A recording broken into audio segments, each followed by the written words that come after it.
Princess Calista! Hey, why you man? Pick up what the aka? What are the Princess Calista aka? That's what I'm talking about. Why you man? Igbo. Oh, why they want to? Oh, why they want to? Igbo. I wouldn't do him pop here. Princess Calista. Doctor Princess, because he want to go.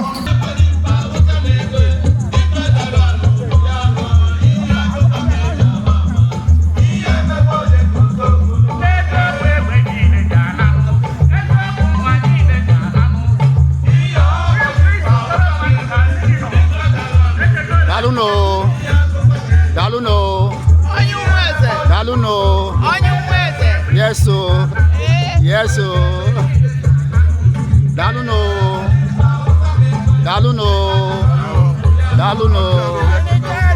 No.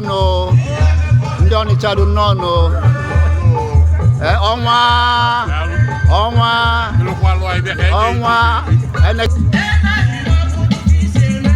No.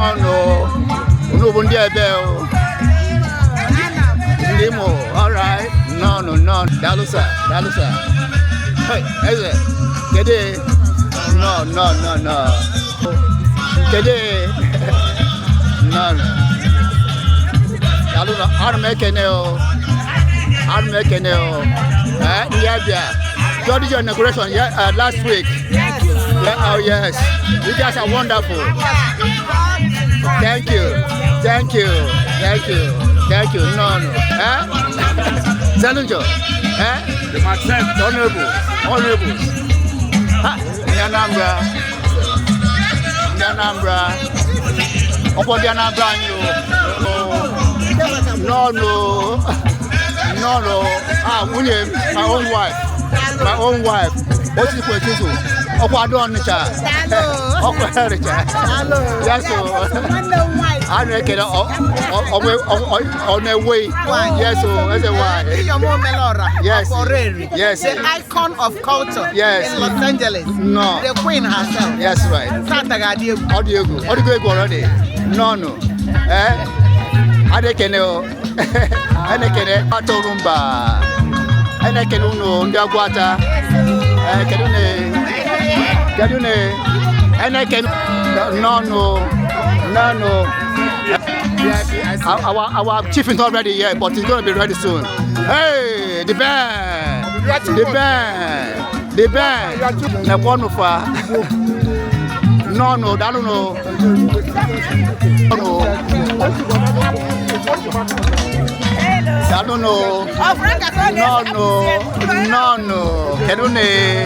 Kedune. Nanama, Ndi wamaka, ndi bona mama. Boss, I'd make it. Kede, elime kwano. No. Hey, the kwano my own boss. Hey, Konya. Kedune, Ebonyi State. Ebonyi State. Unu bundi Ebonyi. Kembundi unu bundi ebe. You are from Olu. Unu bundi Olu. I'm from Igbo State. Yes, Igbo State. No. That unamaka. Unanama. Ndibu maju. Thank you. No. Anakwadeno. Yes, so hey, Kede. Hey, Spagger. I know she will kill me, but Ne Amaka. Hi, sweetie. Love you much. What's up? I don't know. Enugu State man. Enugu State. Akko City. No. Oshimiri. Yes, sir. What is her name, man? Yes. I know say it. No. Oh, boy, I'm not. Yes.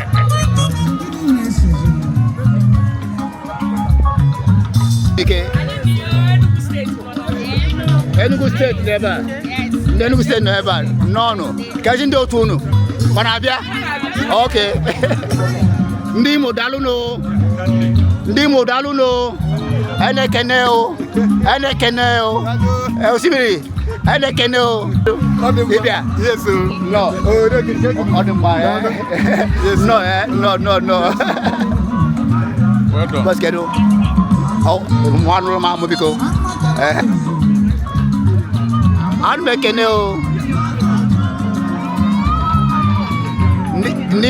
Imo State Eastern Heartland. Imo State Eastern Heartland. No, Marama.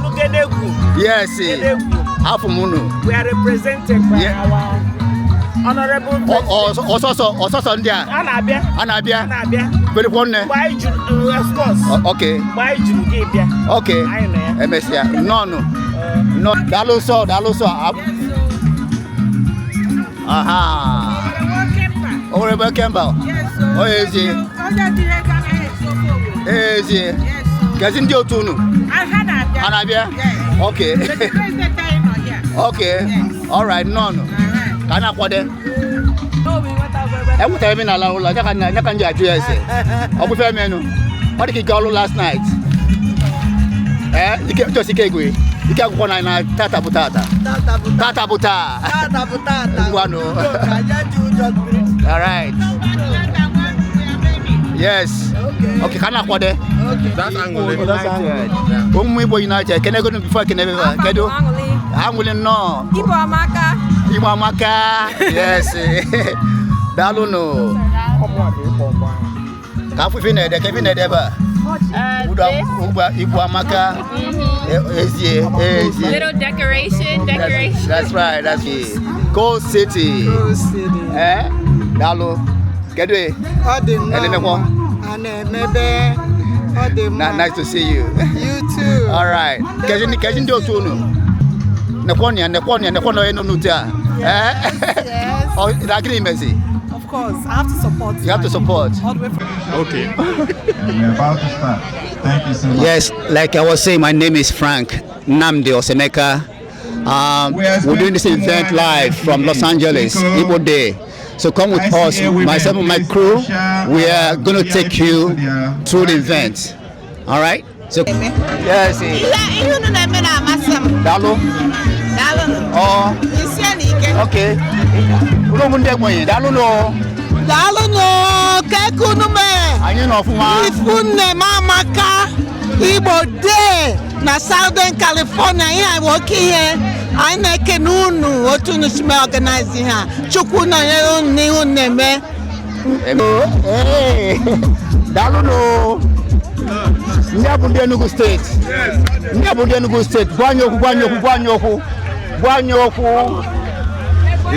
Igbo kwenu. Anyị ezukọ of our heritage. We are very proud people. We are proud Igbo people. And today we are showing off our heritage. And may the Lord bless all of you. Amen. Oka ga-adị asịrị esu ụka ahụ erido na tọtọ ngịga anyị abịarutekwene ndị otu anyị ndị ụfọdụ nọ n'ụzọ ije ọma anyị na-abatalụ omume tata anyị na-eme bụ omume ndị Igbo ihe jikọta Igbo niile ọnụ ọ bụghị na ịbụ onye Igbo anyị ga-eme invite bịa were oche tata na ọ ga-adị egwu ọ na ha akpọtọ ọ bido oge ebido ma mmanwụ ga-agba ma ijere ga-agba ihe niile ga-eme tata n'ụbọchị taa. What's up? I said we're very happy to be here. Yes, we're welcoming everybody to the Igbo Day. Yes, sir. It's going to be a very successful event. Yes, everyone is here well represented, and so yes. Igbo keji aga. Yes, sir. Hey, Chiben. Yes. Chiben. My brother. These are one of our people in LA. Yes. One of the Igbo leaders in LA. Yes. Chiben, Wanyoku. Obiọma na-akpa m asụmụ afọ Igbo na Igbo niile bi na Los Angeles ga-agbakọ today ka anyị celebrate our culture. Ọ ga-adị kpọkpọ. Yes. Ọ ga-awụ nnukwute festivity. Yes. ka ga na ji akwa akụkọ. Yes. Ya na ayọ Chukwu ka ihe niile gaa n'udo. Amen. Ghara enwe nsogbu. Amen. Orukwa ogwu a next year anyị agbakọkwa again. Yes. Thank you. Dalo. Igbo kwen. Chiben. Yes. Stand by Imo State. Kede. Huh? Kede. Yes, ọ dị mma. Kwanyokwu. Igbo n'Igbo ndewo. Kwanyokwu. Igbo n'Igbo ana m ekele unu. Anyị nọ ebe a taa ihe awụ Igbo Day Festival 2025. Ndị Igbo niile nọ na Southern California, Los Angeles anyị agbakọla si ka abịa mee mmemme ihe gbasara omenala anyị. Unu lee anya unu ga-ahụ na mba niile dị iche iche, steeti niile dị iche iche nọ ebe a kpọrọ nwa ha ndị Igbo, ndị Imo, ndị Abịa, ndị Ebonyi, Anambra, Enugu, ụmụnna anyị ndị si na Rivers na ndị si na Ebonyi na ndị sikwa na Delta, ha niile nọcha ahịa.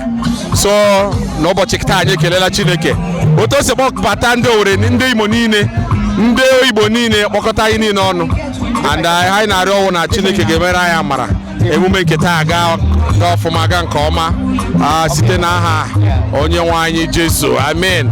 Ndewonu. Onye nọkwara ebe ahụ my vice, the vice president of Imo State Men Association. I'm wearing triple hats. I'm in charge of the health committee and I'm the president of Imo Men Association. I'm also the president of the Owerri Cultural Union, representing all of them. Ndewonu. Thank you. I don't know. I know.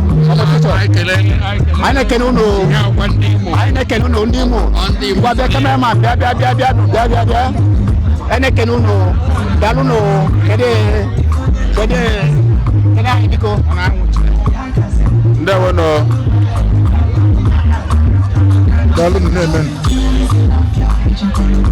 Imo State men Nekeluno, Dewono.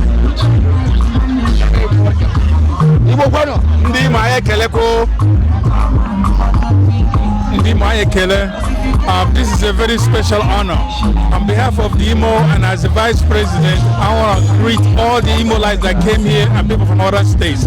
As a Kachinega Gozun, Jesus. No, have to go. I won't be moment look I alone on after the Igbo Day today. May the Lord guide everybody to end in peace for all this as you guys are loving.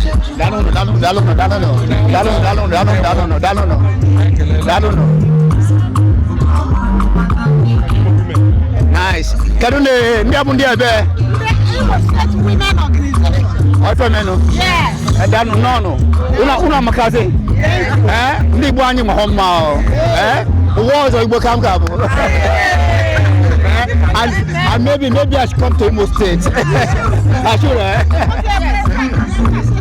Yes, the our president anyị. Our president kwenu. Ụmụ nwaanyị Imo otu obi. Ụmụ nwaanyị Imo ọganiru. Ụmụ nwaanyị na-eme n'Imo. Shayi mere anyị mma. As you can see, we are all looking so beautiful. Here in Metata, women and Igbo, one in town in Southern California. And if you can see, Igbo is well represented in this place. So today is our day. And please, in the camera, don't forget Imo State women, because we're here to shine, and we must shine. And we pray that everything that is going on today will go on and go as well planned in Jesus' name. Amen. My population is 180, so it's a lot of us, but we're still on the way. Yes. So don't give up on us. Yes. No.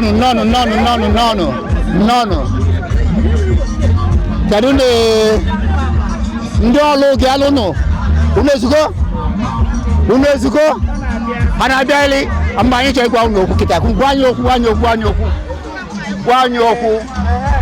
anyị nwazi time daalụnụ ndị be anyị ndị Igbo anyị na-ekene ndị Igbo n'ebe a taa bụ Igbo Day Los Angeles, California. anyị bụ ndị Olu Town Union, Olu Town Men and Women Organization. We are here to represent our town, Olugedegwum. Anyị ji ohere na-ekele ndị niile bịara nga taa na-ekelekwa ụmụnne anyị na ụmụnne anyị to go ndị abụ ndị ebe o Owere nwa vice kwuo ọkwụ nwanne m ka ọ bụ ị na-ama gwa anyị okwu N'eze bịara ebe a ndewo no aha m Adare Ofegbu anyị ndị Owere wuo oke mba Owere kwezuo no onye na-ele nga awụ our able president akwanụ vice president ya anyị bịara nga anyị bịa nji obodo anyị wu ndị Owere anyị zuru ka eme jekwana ndị mgbanọchi aka ọcha anyị ga na-akwagide ya from generation to generation ndewo no Owere nwoke mba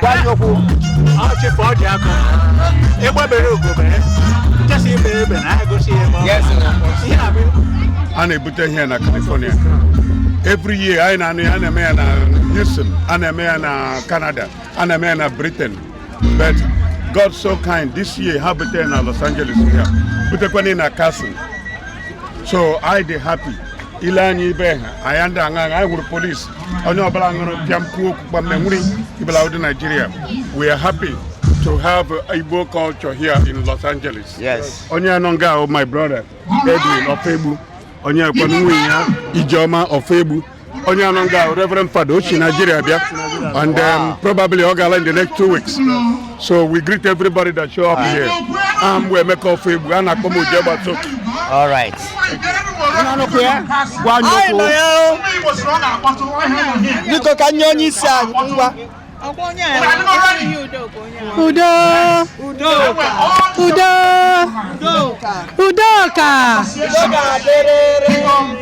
Udoka Sabomo Onasokwa Gikosa Samo Udoka Dimma Onasokwa Gikosa Samo Udoka Sabomo Onasokwa Gikosa Samo Udoka Dimma Sokwa Gikosa Samo Udoka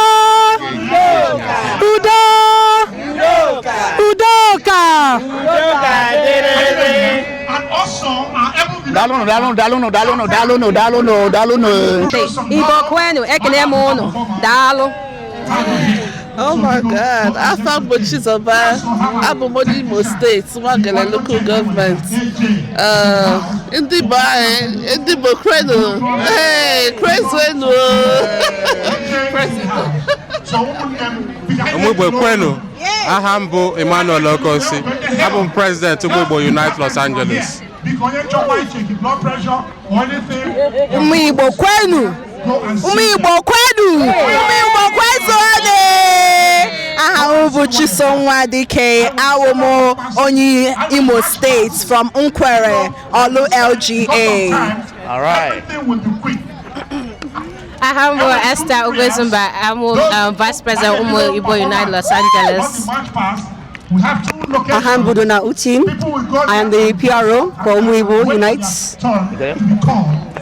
Aha bụ Beverly Ntagu, I'm on Imo State, and I'm a member, and I love it. We thank God. All the organizational head, all our floor managers. Names.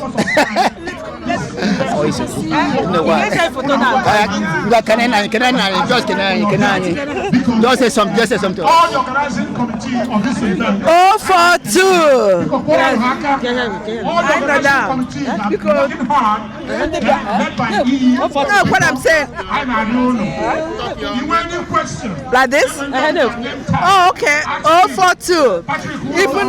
Even though now I can go 042. 042. But even I name him. Even though now for the Caribbean, I know in big way. So I get the preferred. We are going and we're gonna participate and be happy. I'm involved with Ihane Igbo Day. Happy Igbo Day, all of you. Happy Igbo Day. Thank you very much. Because they're changing. Now the other side, the man who don't able to change that one already. So because let's do it that way. Just greet or whatever you want to say. Ndị Igbo mma mmanụ ọ na-emela ahụ.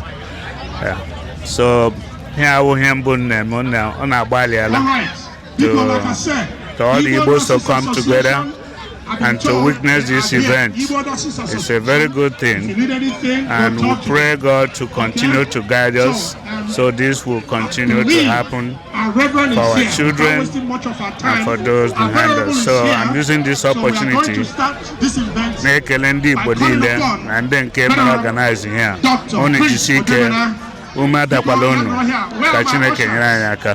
Thank you. Because all the venerable priests or the Igbo VIP ushers and obi dị m ụtọ. All right. Venerable. Obi dị m ụtọ na ihe m bịara taa. Ana m ahụchi ebe ọzọ. Yeah, let's do it over here instead of over there. Okay, biko, kakwara no venerable aka biko. Kakwara ya aka. Ụmụ Igbo onye nọ na-eme taa dị mma. Ọ dị ọfụma.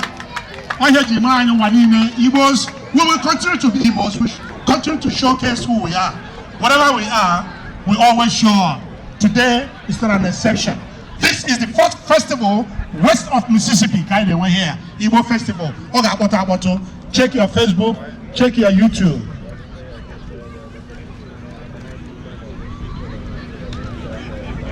All right, because while we are doing that, because check here your program. All the ushers. Bagari ebedi lady chiche. Ayanu hakuko John isi ha. Onye why I na dogi kipwe emuma. Kaine menu bochita. Do you have anything to say? Greeting? Yeah. This is Anambra State Women's Association. All right. Hello. Yeah, this is Anambra State Women Association.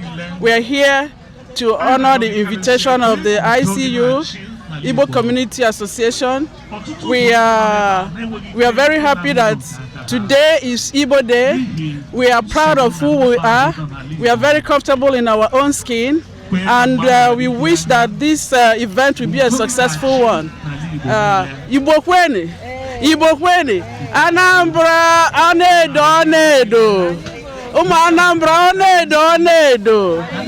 Anambra women onedo. Thank you.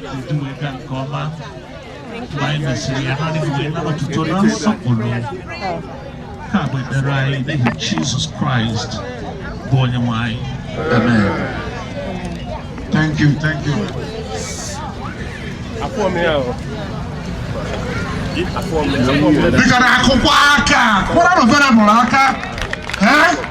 Oh, one of the people that have been interceding on our behalf. Our lawyer. How are you? Good to see you. Look at your program. Okay. Scan it. Patrick, because they are here. Because let me put this down. Hold on. Dr. Kereke. Okay. Before I hand the microphone. Well, today is a great occasion. To speak. Because okay, Tatabo Makambasa or ịgbakọta ndị Igbo na Los Angeles. Eji m ohere a na-ekene ndị niile bịara emume nke a, ma especially ihe gbasara ụmụntakịrị anyị, ka fa marụ na o nwee ebe anyị si, ma na anyị nwee omenala, ma na o nwee ihe na-achịkwa anyị. Tata bụ ikene Chineke ihe pụrụ iche n'ihe gbasara today bụ Igbo Day. So anyị na-ekene Chineke na ihe niile ga-aga nke ọma, na ihe niile atụmatụ gaala inwe nsogbu ọbụla banyere anybody. Ihe ndị a ka anyị na-ekene. Ndị Igbo kwezuonụ bikono n'aha ndị Igbo Community Association, anyị na-ekene unu fọ ndị niile rapụrụ ihe ha kwesịrị ịdị na-eme wee bịa taata ịnọnyere anyị ka anyị promote Igbo culture and tradition. Yeah, Abia State. Abia State women na Abia, the God's own state. Ha bịara maka ihe ndị Igbo. Unu ma na Abia State na ọ bụ ha nwa bụ isi. Abia State lekwuta ọma dị. Anyị bịara Amerịka, anyị na-eme ka ihe anyị dị mma, na-azụ ụmụ anyị na nsoro Igbo. Taa mbụ n'Ọgọst nke 30 ka anyị na-ekele ndị Igbo niile. Thank you so much. Anyị na-ekele unu. Aha m bụ Chief Mrs. Nnenno Naka. Aha m bụ Dorothy Enigboku. Ugomma Okoli. I need all the VIP ushers, please. Lola Vicky Abasi. Hello, everybody. My name is Dr. Angela Worsu. And welcome everybody to this Igbo Day celebration. This is Abia Booth, Ngwa Booth, and Arokibo. I welcome everybody to this honorable occasion. Where are you guys? I will do it. Please let me know. Oh, see here.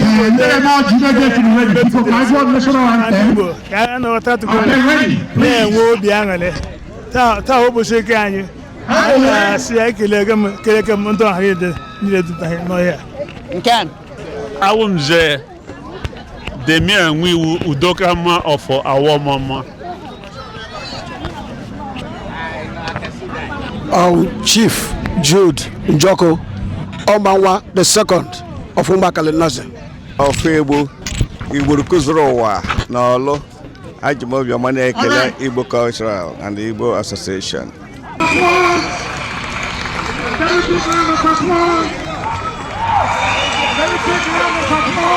I can't find it. Onye na Nolia Chief of Fokanya. Onye hime maka hime mbano. Obi dị anyị mmanya na emume festival ndị Igbo aka. Ọ machara n'ebe odu anyị ka ndị na-aga ebe aka gaa na ndị otu a na-ebe a ndị anọ ndị nze I will thank God. This is one of the reasons I came here to showcase who we are and what we can do. And you have seen the two national anthem singers. Hello, my name is Okay Wakiku Otawike Lost and found folk because I'm very, very happy here to gather with my fellow community to celebrate our Igbo Day. And my praise that God will help us and continue to bless us in this land so that we will achieve whatever we come to do. In Jesus' name, amen. Yes, sir. With my keys. Oh, yeah. Okay, people. Chief Obi, speaker, as a guest. Oh, they are coming. Hanile no so many other different places, but they are coming. Oh, no more I do gonna be. I Saka. We are part of Imo State, Abia State, and Ebonyi State. So we are all over the place. But I'm the president, so I'm representing. I'm Lolo Chinwe Ugomma Wosu. Yes. Thank you. Okay,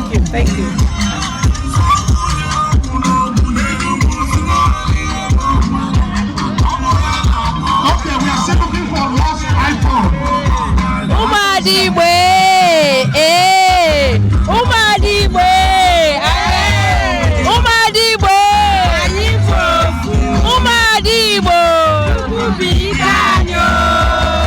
yes, Chukubikanyo. My name is Dr. Uzamaka Kejuba. I'm the president of Umadibo Global, and we are representing Umadibo. Iwundibo. I know that Igbo Day. This is the first Igbo Day outdoor, and we thank God for anything I give them why enjoy today. Umadibo is comprised of Umadanina Morona Igbo, different states in it, and we thank God for everything. Thank you very much.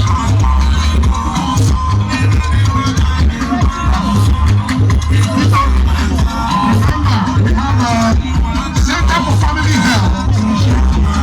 They are here. Tomorrow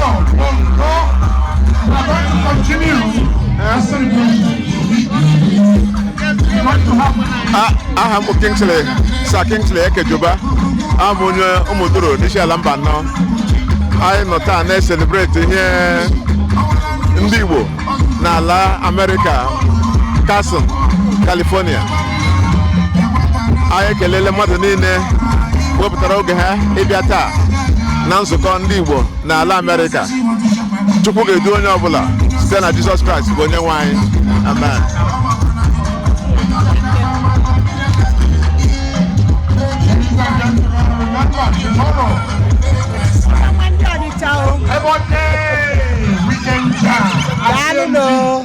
So Biko, make sure after you celebrate here, you go to CMG.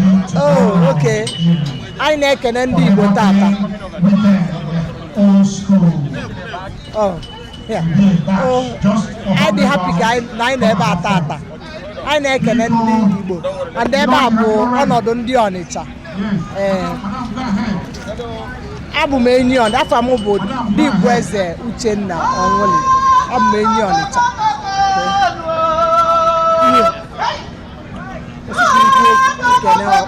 Nke a bụ nke agba nke izizi ka esi wee na-eme unu n'anya.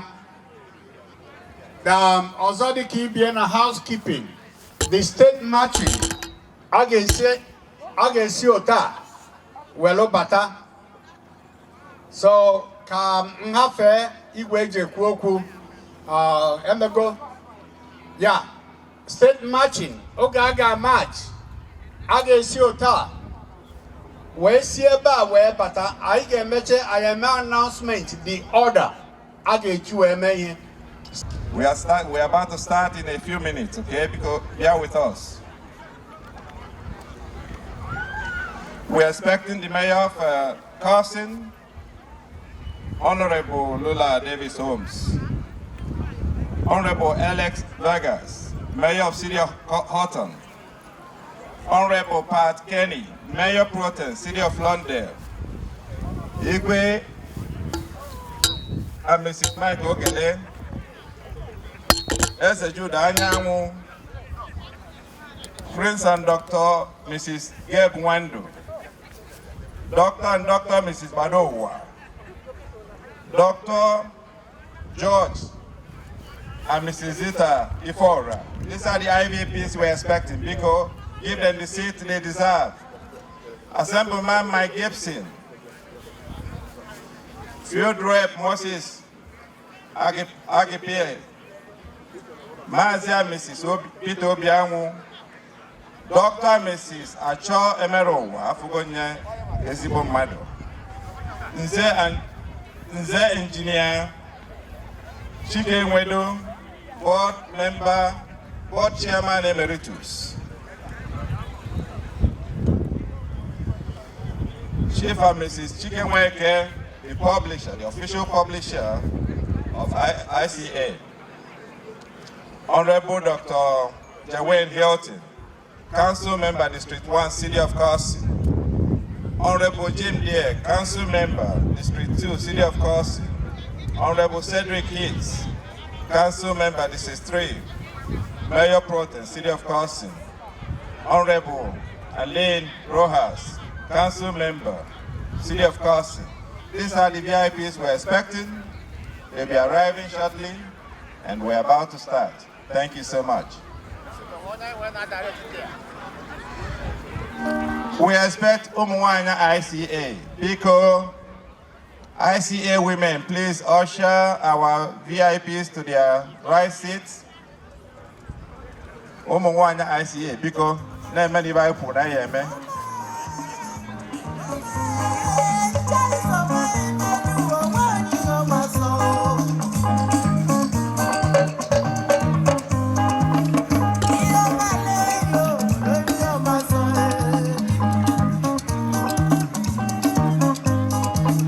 Outdoor Igbo Day celebration. Without wasting any more of your time, I am going to introduce the Master of Ceremonies. My name is Solo Azoma. I am the chairman of the Entertainment Committee for this event.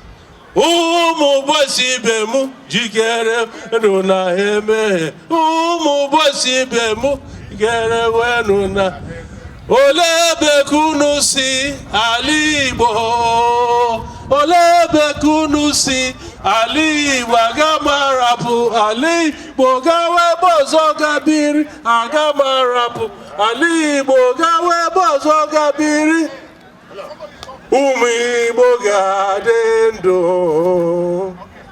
Ladies and gentlemen, with all due respect and honor, I have to introduce to you one of the master of ceremonies of this event, Mazi Ben Nkemere.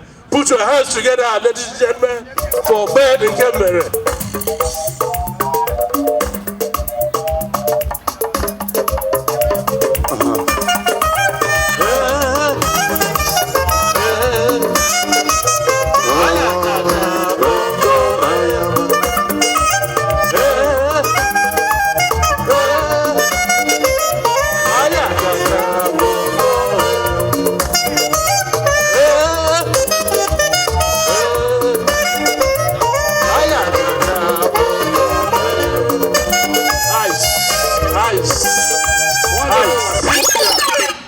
Thank you. Next is Nze Solomon Ogadema Ebuho. Give him his music, even though he's on his way.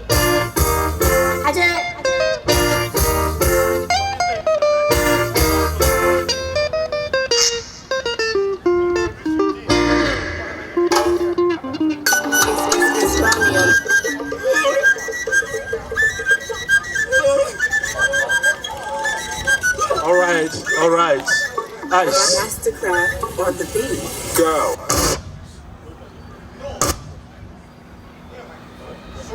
All right. Igbo kwenu. Onodo kwa here. Igbo kwenu. Here the Igbo festival. Igbo kwenu. There you go. Umwa ibera no more road bikodo no. There no wrong. Ladies and gentlemen, Oga bottle today, the City of Cason. Umi was Oga bottle, I had no here. Oga bottle. What are you already? Yes, I wear all the 7 states in Igbo land, where all the associations, because only when I ain't one time. So here you I buy also. I wear Eugene the Kokwe they were ready. There you go. When all the DJs in town in Los Angeles, DJ Ike, DJ Solo, DJ Jasper, DJ Tony E there, DJ Aguwa there, already a DJ Naboba here, DJ Ike, yes, Hanina there, and also our able videographer, Sir Frank Osebeka and his crew, they are here. We have all the caterers in the back because some of you are undergoing reunion. We are going to do it in a careful way and in an organized manner. We have the caterers in the back. Give your son or your daughter something to go get some food. We have the dining over there. Get your food. If you want to eat in the gallery, that's fine. If you want to eat everywhere dining, that is fine. I wear all the service vendors on in the back. Go and make sure you patronize them. I wear our bank here, Bank of Igbo Bank, on here. If you need to show some love, baga pata performer, hand on here. So because go and get your change. We also have a technician, the audio tech I wear here. AJ is in the house for all your technical and video problems. Because support him. AJ is in the house. So umunnem because I when the health department is not here because you check blood pressure or anything. Their booth is over there. Go and see them. And other booths around, other vendors, go and see what they have. I went several performances. I went much past because, like I said, because of time, everything will be quick. I went 2 areas. Those people might get a performance, not the march past. We have 2 locations. People will go there and dress up, and wait for their turn to be called. I went 1 on this side, and another one on this side. Please, because all the very important, listen to me, all the organizational head, all our floor managers, because this is very important so we can get things going right away. When we call you, you go over there and assemble. Once Aboharagi, your music ebidogo, you have about 5 minutes to perform. Because Ijeba, get ready. The next group, you will go over there and get ready. Once we call your name, your group, Unebido, Unapata. Once Abohanono, your music is on. Because this is very important. Help them announce so that because of time, this event is supposed to start 12 o'clock. So I'm asking for your help. Because and all the organizing committee of this event, because all the organizing committee that working hard, led by E, because I know. If any question, and when they get their name tag, ask me, Patrick Woodtham and Obi. Those are the two people that if you have any issue, talk to Patrick Woodtham or Obi. Those are the two people, all the states, all the organizations, if any issue, those are the only two people you talk to. They will come and let us know what is going on. So they have their own crew. They will direct their crew as to what to do and when we have to do those things. Wayo, I did very well organized. Thank you very much. Because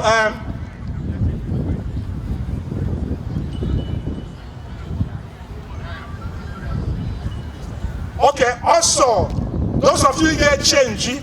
I want an area. Once you change and ready to perform, just like our young ladies and boys here, Igbo camp. Once you change, you can have a place to sit. You go there and wait. Once I'm again, your group up. You don't have to go back and forth. You've already changed. Hey, change you already. When the time comes, they will have a seat. Once I'm the changing area not this side. Not here. Okay? Not here. Because they change not the other side. Already. So because let's do it that way.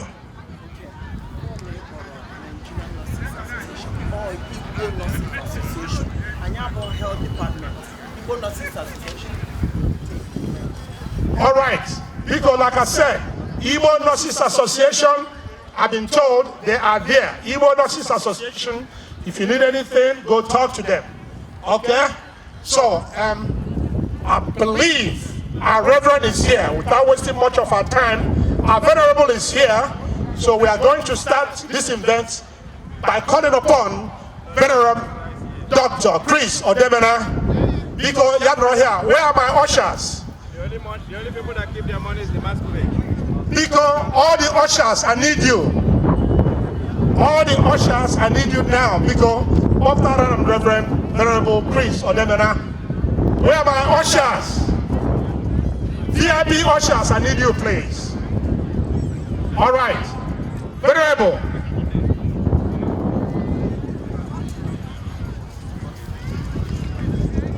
Yeah, let's do it over here instead of over there. Okay, Biko, Kakora the Venerable Aka, Biko, Kakora the Aka, whom we want to know the meta, the man, or the Afuma, I had you mind one in Igbos, we will continue to be Igbos, we continue to showcase who we are. Whatever we are, we always show up. Today is not an exception. This is the first festival west of Mississippi, by the way here, Igbo Festival. Check your Facebook, check your YouTube.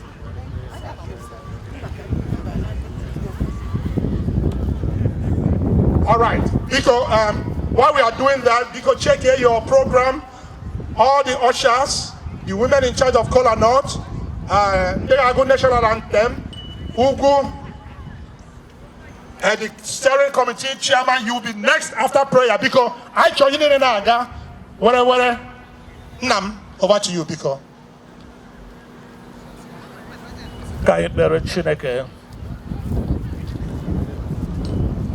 Anyị na-ebe n'aha nke Nna na nke Ọkpara na nke Mmụọ Nsọ. Ezi Chineke gị onye pụrụ ime ihe niile, anyị na-ekele gị ekele n'ihi ụbọchị dị taa, ụbọchị ndị Igbo wepụtara iche iji wee nwee emume dị otu a. Anyị na-ekele gị n'ihi okike nke ikere anyị wee kpọọ anyị ndị Igbo. Anyị na-ekele gị n'ihi ezinụlọ dị iche iche ndị nọ n'ebe a taa. Anyị na-ekelekwa gị n'ihi ụmụntakịrị niile a mụrụ nye ezinụlọ ndị a.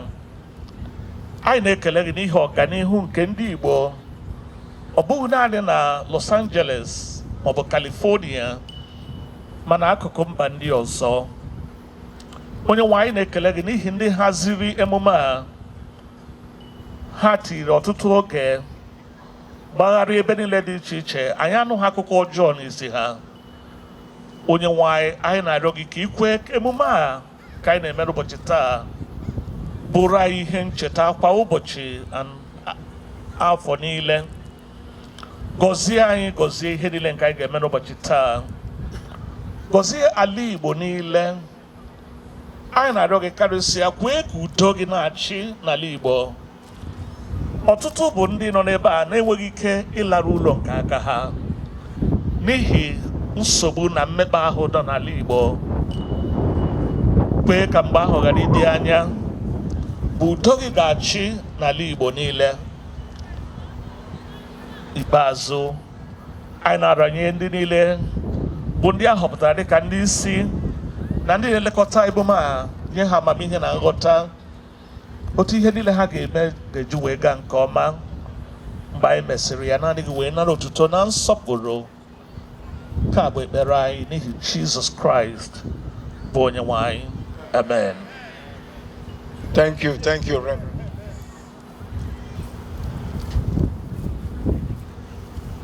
Because what a variable aka, all one of the people that have been interceding on our behalf in this town.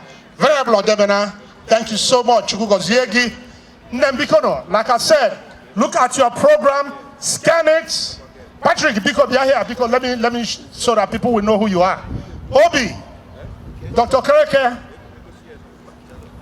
before I hand the microphone over to the chairman of this event to speak, because when any issue, any question, because Chief Patrick Utom, talk to him, or Obi Okereke, talk to these two gentlemen. That's it. Biko, thank you so much. Yes.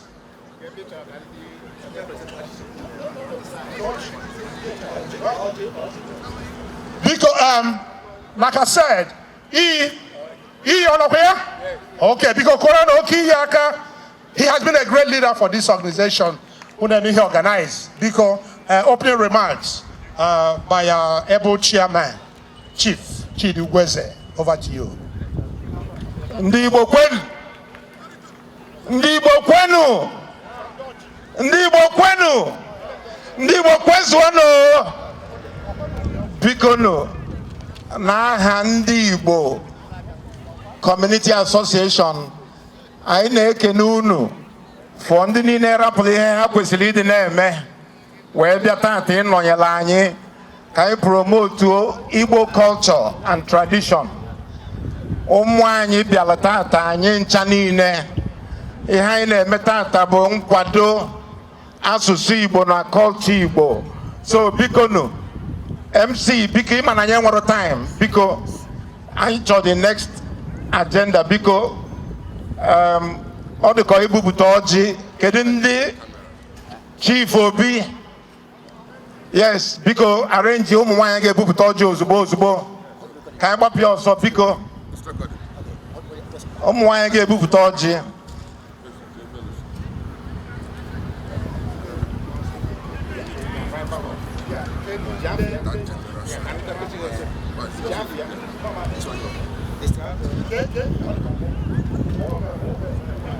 Biko, I need all the VIP ushers, please. VIP ushers, I need you here, please. I work with people that are coming in. I need them to be ready. All the VIP ushers, where are you? Biko no, Potano.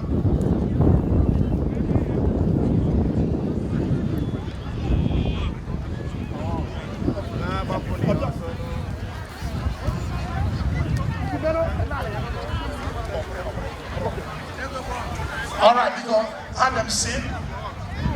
Let them put music.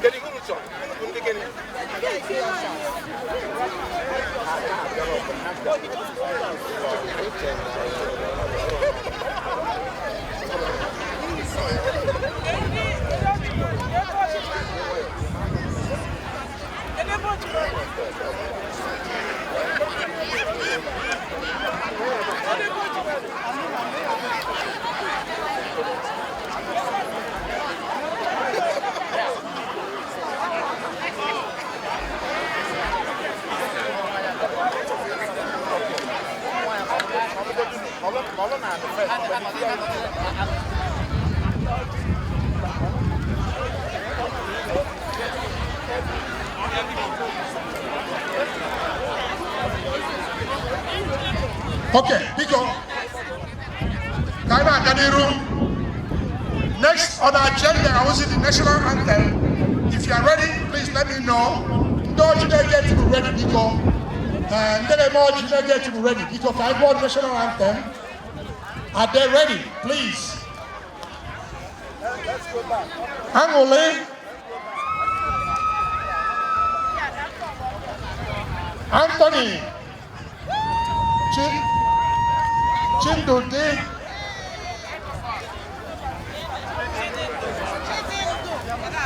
Right, ladies and gentlemen, please can we stand for national anthem by our beautiful daughter, Anguli Chukwu. She'll be singing American anthem, national anthem. Please give her a round of applause, ladies and gentlemen. Give her a round of applause. Oh, when they're not here. Anguli, my beautiful, over to you, please. Hello.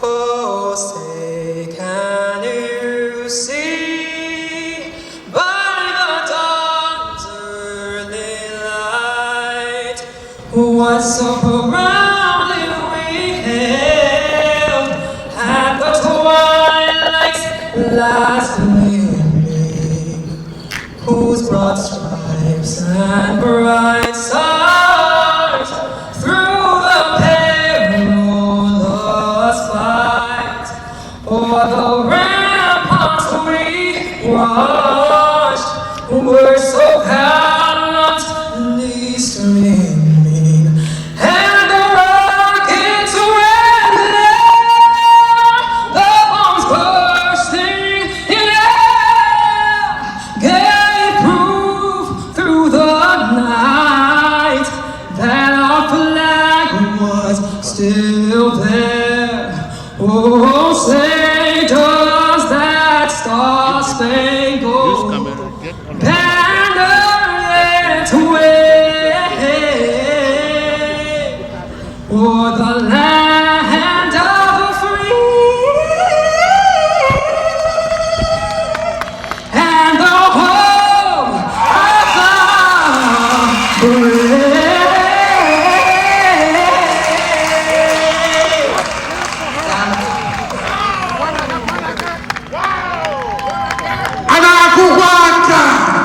How about that? My beautiful, thank you so much. Now, remain standing, ladies and gentlemen. Let me bring my young son here, Anthony Oje, because he will sing the Nigerian national anthem. My young man, are you ready? Very good, over to you.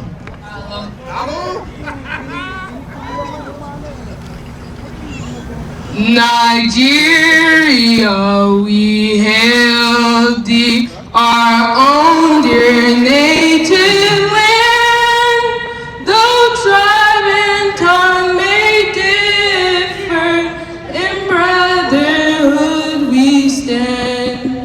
Nigerians all and proud to serve our sovereign motherland. Our flag shall be a symbol that truth and justice reign, in peace or battle honor, and this we count as gain. To hand unto our children a banner without stain. Oh God of all creation, grant this our one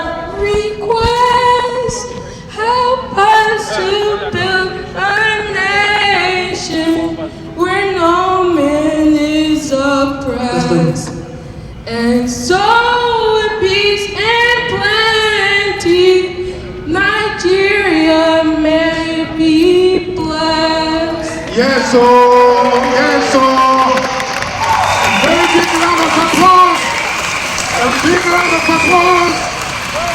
A very big round of applause.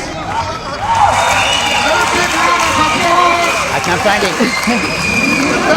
Oh, onye na n'oli Chief of Okag. Onye ụmụaka hime mbanọ. Obi dị anyị mma na emume festival ndị Igbo Africa. Ọ machara n'ọgbọ. How about that? Odu anyị. Ladies and gentlemen,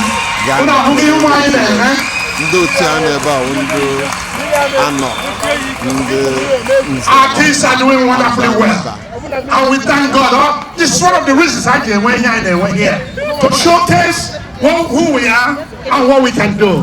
And you have seen the two national anthem singers. Hello. A beautiful girl My and name a young man. Okay, Thank you very much. Because if I continue, lost and found phone because phone I think in a very happy here this to phone belongs to you.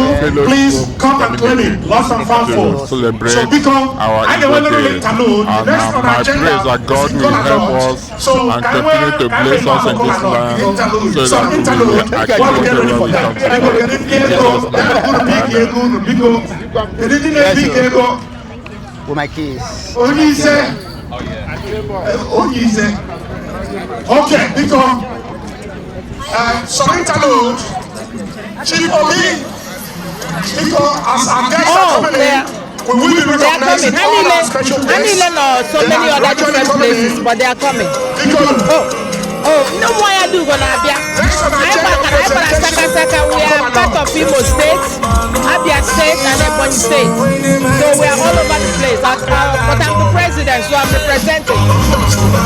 I'm Lolo Chiwe, Gomawosu. Yes. Thank you, thank you, thank you.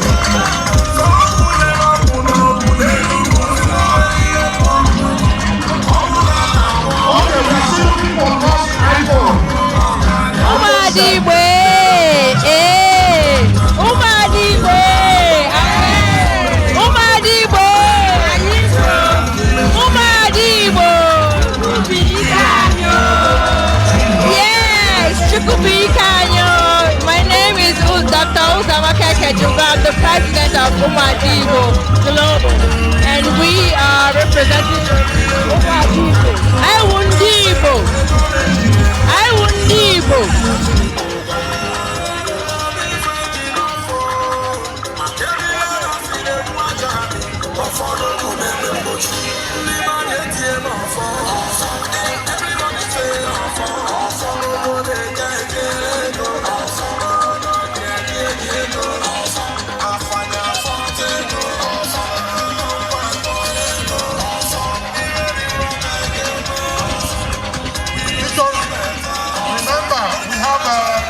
Center for Family Health Initiative, they are here. Tomorrow, Bongo, we are going to continue our celebration. We're going to have Aha m Kingsley, Sir Kingsley Ekejuba. I'm on Omodoro, this year Lambano. I'm not a celebrate nye ndị Igbo n'ala America, Cason, California. Anyị kelele mmadụ niile wepụtara oge ha ịbịa taa na nzukọ ndị Igbo n'ala Amerịka. Chukwu ga-edu onye ọbụla site na Jizọs Kraịst bụ onye nwe anyị. Amen.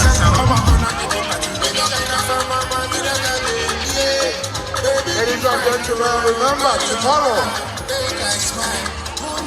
every day we get at CMG. So because make sure after you celebrate here, you go to CMG tomorrow evening for Labor Day weekend, old school. Yeah, just for I'll be happy guy. Nine never tata. I never can and never ọnọdụ ndị Ọnịcha. Abụ m enyi ọ dafa m bụ ndị Igbo eze uche. Biko na-aga n'iru ndị bụ ọjị na-aga n'iru biko na-aga n'iru. Imani wani Igbo kpere na yo.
These are the ladies.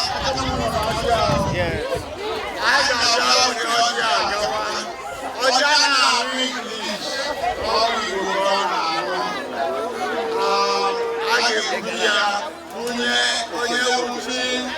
Patronize this occasion by no other than Dr.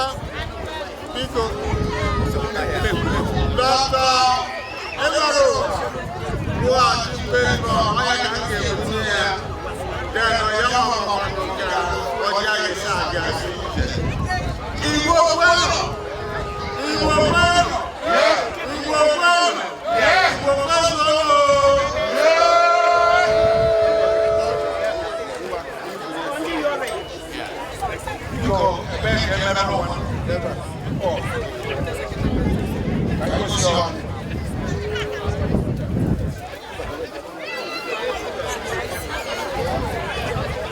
Dr. Errol, because now, talking for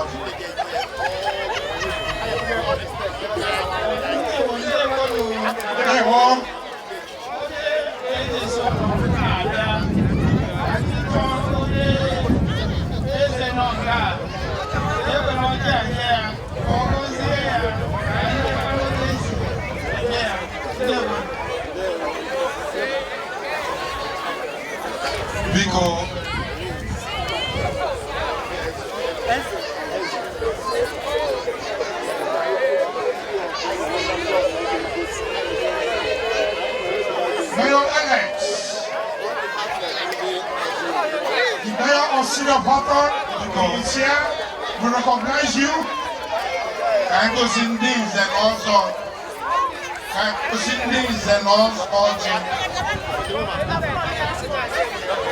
Okay. This is an awesome. I can know.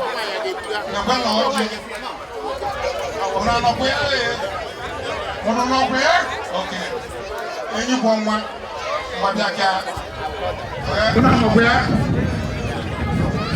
I talk everything states of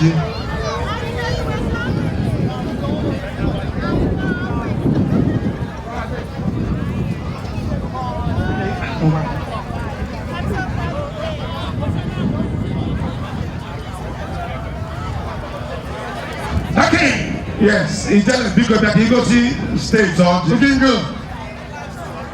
Get a lot of money. Follow sister. There we go.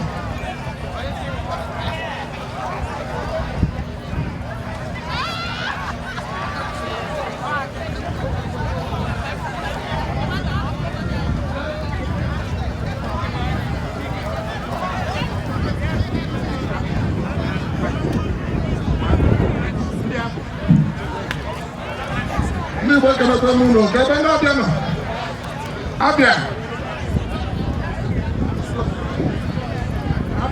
Que venga Abia no. Bueno. Debe hano biko, pero yo te lo digo.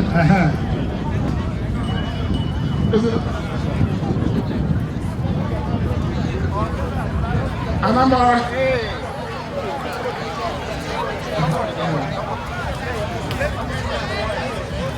Oh.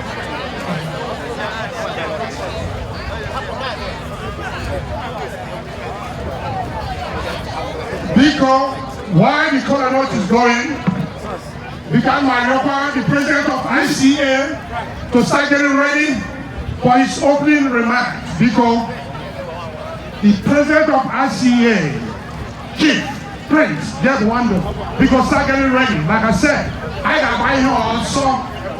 We are running against time because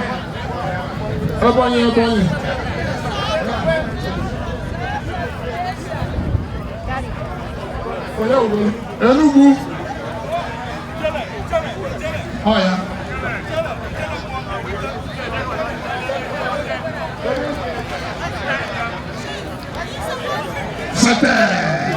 Ana Sambara. You were telling Enugu.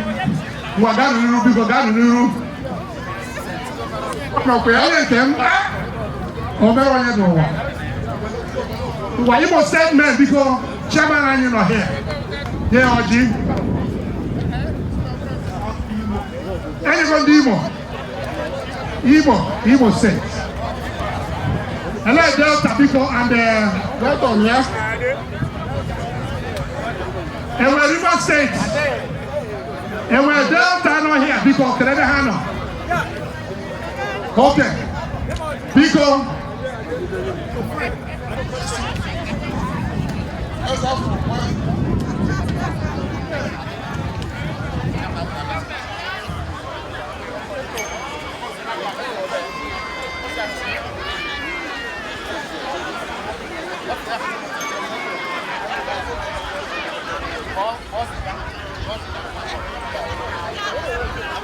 All right, Biko Kaiga Niru.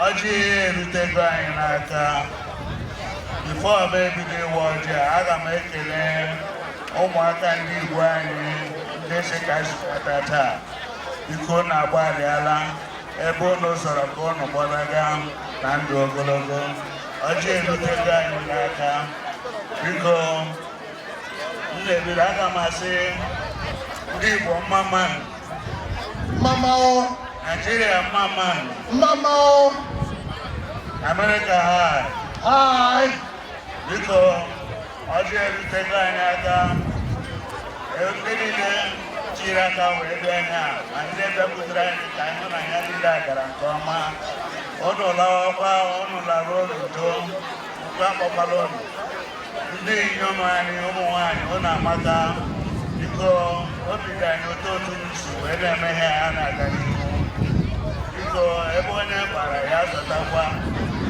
n'ọjọọ a ga-eru anyị na-aga n'ọjọọ nọ n'ihu anyị ekporo azụ anyị anọrọ n'ihu ọjọọ aga-ama anyị ọ ga-adịrị anyị mma n'eke ọ ga-adịrị anyị n'ori ọ ga-adịrị anyị n'afọ ọ ga-adịrị anyị na nkwọ ebe ebere ugo bere nke esi mee ebere egosi ebe ọ ga-anọ ya dụrụ obodo ahụ ka amụta ihe ọma biko nke ọma ahụ ka anyị ga-ewere nke ọjọọ anyị ga-ahapụrụ ha ya biko ndị niile bịaranụ were ebere ka anyị niile adị na ọrụ ike chukwu n'ọwụ nke anyị chukwu okike ọbịa anyị gụrụ ire ga-ekele anyị ịgọ nsọ onye ọbụla na aha Jizọs Kraịst were nwere anyị. Thank you. Big up, brother. Thanks, Chief.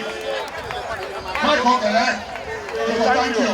The dialogue of watching, I got in the room. One time. Before we are going to proceed with the chairman's opening remark. I'm not doing it, man. I didn't get done. Before, down with me. Prince God, are you ready? Thank you, Chief. A wonderful job with our colleagues. Igbo Heritage! Igbo Heritage! Igbo Heritage! Igbo Heritage! I'm going to deliver my address in English because we do have people that don't understand our language. So, for their benefit, I want to take this opportunity on behalf of the Igbo Community Association of Southern California to welcome all of you here today. This is the very first outdoor cultural event of California.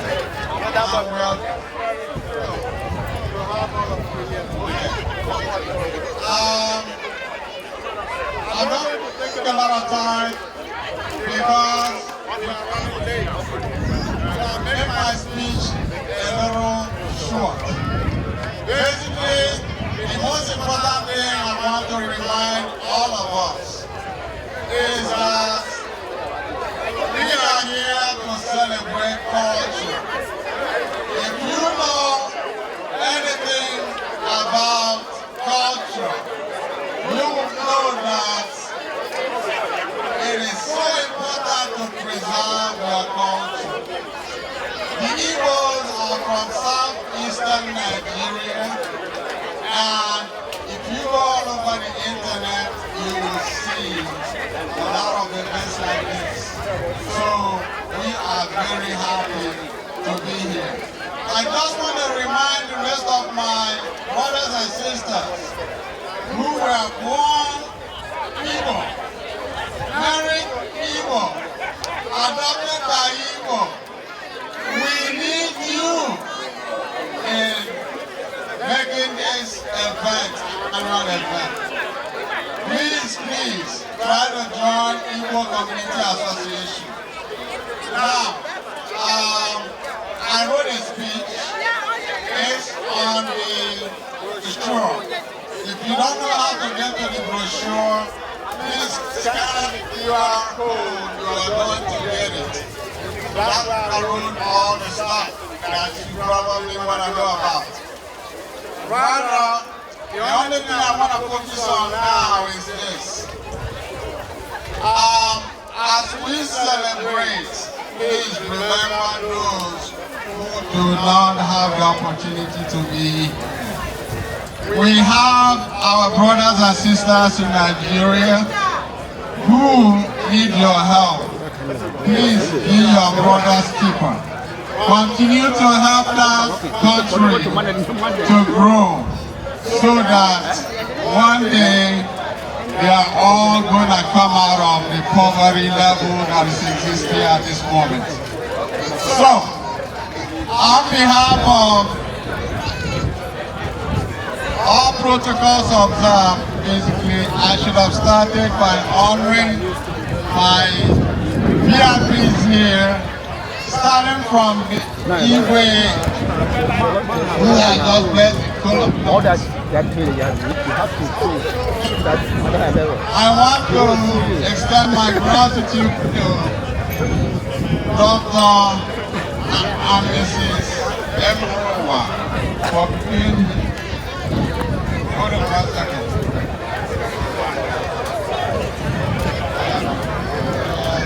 I don't know. Okay, I don't know. Okay. Also have other dignitaries, especially we are expecting the mayor of Cason, who extended, this place for us today. She made sure that we were able to have this here today. So I want to thank her. All the council members who may be here on their way. The mayor of Horton was also invited. The mayor of London was also invited. We also have the state legislature man by name of Mike Gibson, who we are also expecting. Thank you all for honoring our invitation. So with that, we declare this event a success. Igbo Pueblo! Igbo Pueblo! Igbo Pueblo! Igbo Pueblo! Prince, wonderful. President of ICA, if you are not a member of that wonderful organization, today is the opportunity for you to join that wonderful organization, ICA. They are the organizers of this event today.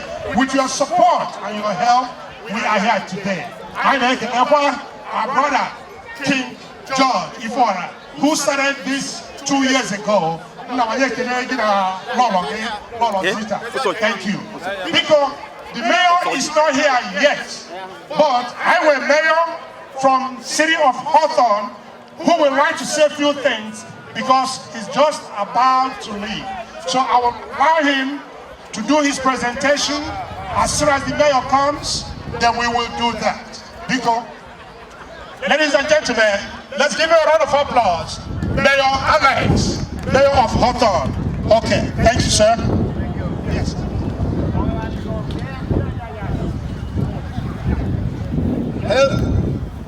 Good afternoon. Actually, I'm Alex Monteiro. I'm the mayor pro tem. I'm not the mayor, but I'm the vice mayor, right? So I'm here to represent the city of Hawthorne, and I'm Mayor Alex Vargas. And it's wonderful to see all of you, my African brother from the Nigeria, to the Igbo Festival 2025. Okay, so it is an honor to be here with you, and maybe next year you'll do it in the city of Hawthorne. But I want to welcome you to the Southern California, the South Bay, and we got a lot of things coming next year, right? We got the World Cup coming, right? So we're going to root for Nigeria and beyond. And then we got, of course, the Olympics are coming. So make sure that you pay attention to all these events. But it is my honor that I'm going to present, where's the president of the Igbo Association? Okay, so I have to walk. No. Oh, he's coming. Okay. Yeah. We need everything over here. Because I have some proclamation from the city of Hawthorne that acknowledge the Igbo organization and all the good things that you guys been doing in Southern California to promote health, culture, and education, especially to educate the young ones about our heritage, about our Nigerian, about the Igbo people, right, from the South. So it is my honor to give you this proclamation on behalf of the city of Hawthorne. And also I have a proclamation from the Hawthorne Chamber of Commerce that the president, Patricia Donaldson, could not be here, but she sent you a warm welcome to the Southern California and to the South Bay, and this, of course, the great city of Carson. But Hawthorne, we are the opening of the South Bay. So we are the gateway. So we got all the freeways, and we'd love to see you in our city next year. So again, from the Chamber of Commerce. Thank you.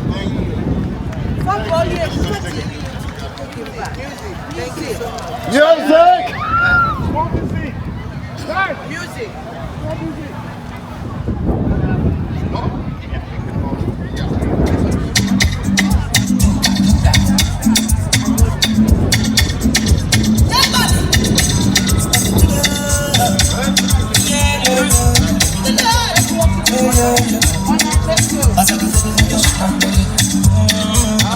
Ladies and gentlemen, how about this?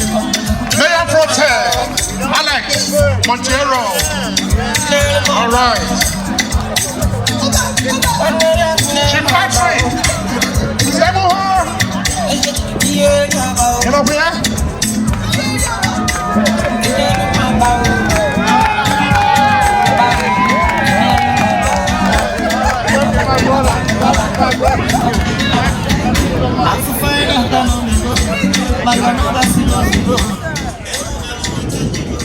All right.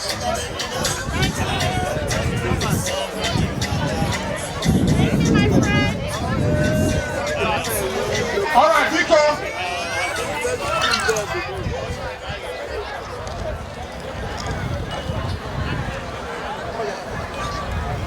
All right, Nico, no, I know that the next agenda.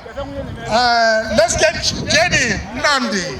Chinemerem JD Nnamdi, are you ready?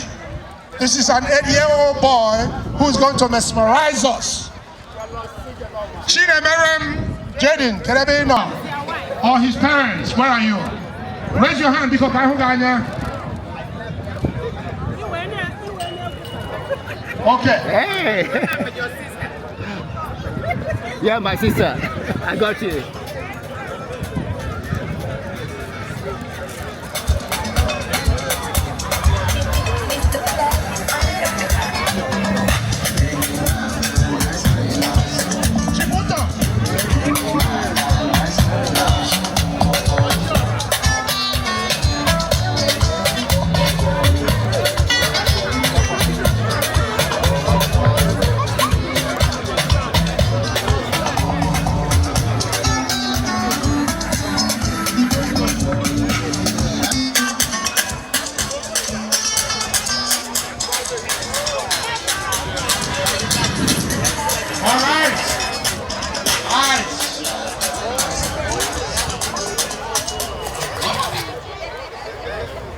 All right, ladies and gentlemen, Biko no kakwara no ason aka Chimerem JD Nnamdi. Biko kwara aka 8 years old. He will do his own performance right now.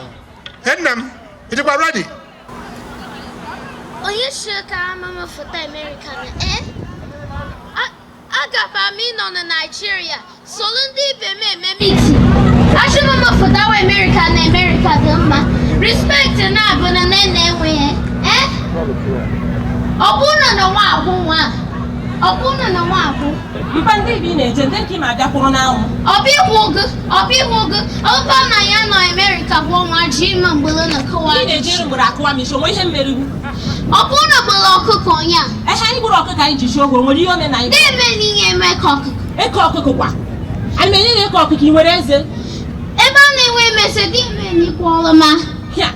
Dịka ka ma kworo ga eko okuko. Kwolo ma ka ngo. Mo kworo ga eko okuko ka ịṅụ. Mpa biko ike ihe anyị na-eme adịghị m. Sosi anga gwagabo na afọ ama. Ndị bi na-ejekwe nna ahụ, ndị bi na-eje na anwụ. Ana m afọ story chema na welu ndị ọcha ga kwọ mekọ ọkụkụ. Ndị ọcha ga akwọrọ gị eko ọkụkụ ngwa jewe ke na ọ bụ na ị na-achọ ndị ọcha ga akwọrọ gị eko ọkụkụ. Mpa na chite na achị ngwa bịa ka akwọrọ gị eko ọkụkụ. Bịa.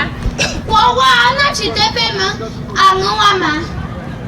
Bịa ka ịta. Ngwa jewe ke na ọ bụ na ị chọrọ ka akwọrọ gị. Bye. Bye.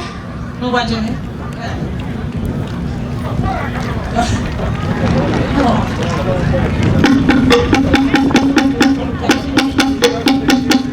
He's not done yet because our young man is coming. Chimerem on Abia. Okay, Metaro on Abia. This place is so fire.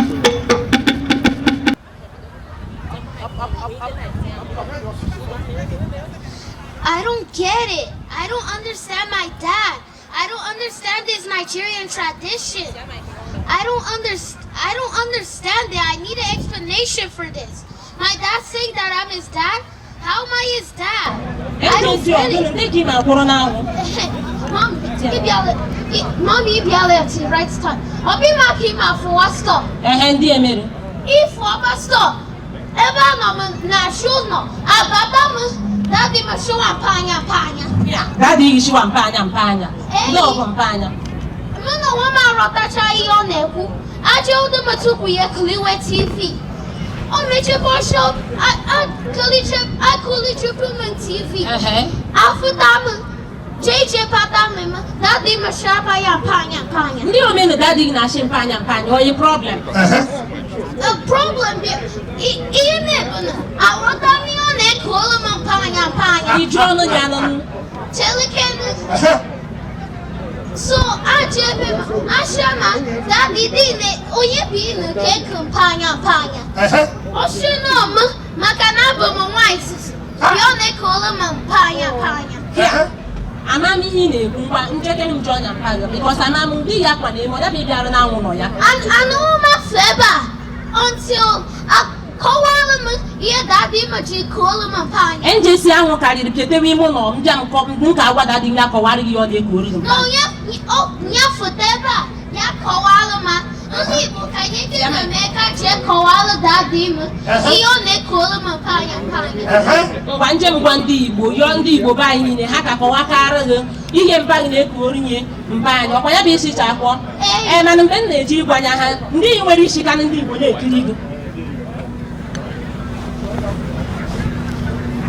Good afternoon, everyone. My name is Ceremonial Jaden Anandi. I was born here in California, and I was raised here too. My mom is from Enugu State, and my dad is from Anambra State. So I've been Igbo. What I came to tell you guys today is teach your kids Igbo maka Igbo amaka, di akuma Igbo amaka. Kasheke na one Igbo. When you guys leave the house, you might need to tell your kids something. So if you don't want fully to know what you're saying, then you tell them in Igbo. That's why Igbo is good. Yes. Thank you all. Bye. Hey, because one Sirika 8-year-old Chinemerem Nandi. And Akubaka, because Abamono Weho. Igbo Granu. Yes. That's another Hollywood. He is coming up. Before I get the mat pass, hold on. I will mayor, somebody from the mayor's office would like to do a presentation before we begin our mat pass. So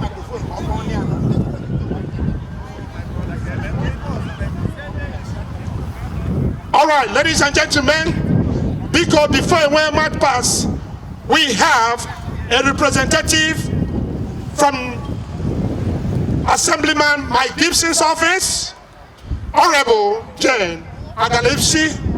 He will also be doing the presentation, and also for our Honorable Mayor, Lula Davis, he will handle both presentation for them.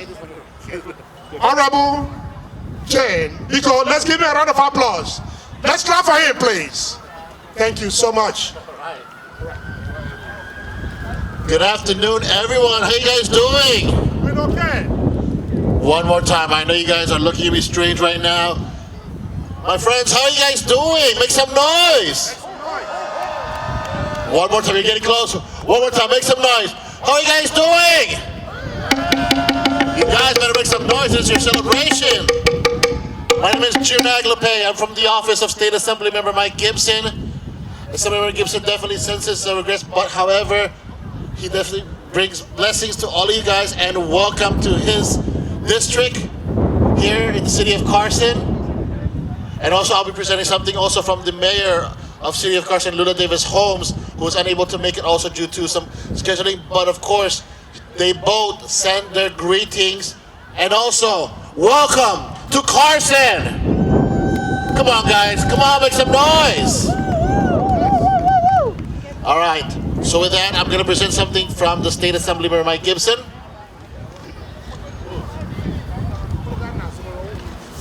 Okay.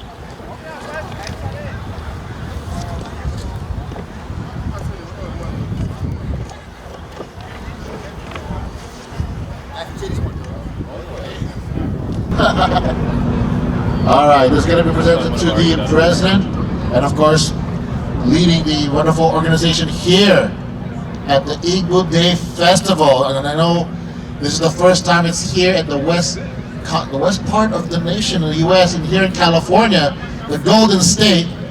So, in behalf of the California State Assembly and the 65th Assembly District, they all proudly present the certificate in celebration of Igbo Day Festival. The State Senate Assembly, or California State Assembly, proudly embraced the Igbo community of Nigeria's rich culture and heritage. The contributions of professional business owners and youth continues to uplift and empower our community and will be remembered by generations to come. Signed by Assembly Member Mike Gibson, dated today, August 30th, 2025. Presented to the Igbo Community Association. Let's give that a hand, folks. Come on, make some noise.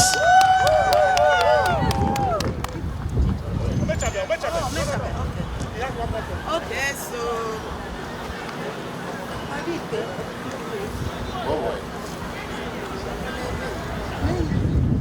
And this one is coming from the mayor, and not just the mayor of City of Cason, Lula Davis Holmes, along with Mayor Pro Tem, Councilman, or Mayor Pro Tem Cedric Hicks, Council Member from District 1, Dr. Joanne Hilton, Council Member of District 2, Jim Deere, Council Member of District 4, Arlene Bocatija Rojas, presented to, of course, the Igbo Community Association of Southern California, Inc., in celebration of the inaugural Outdoor Igbo Day Cultural Festival, an inspiring moment in cultural preservation with a vibrant tapestry of traditional Igbo music, dance performance, masquerades, arts and crafts, and authentic cuisines.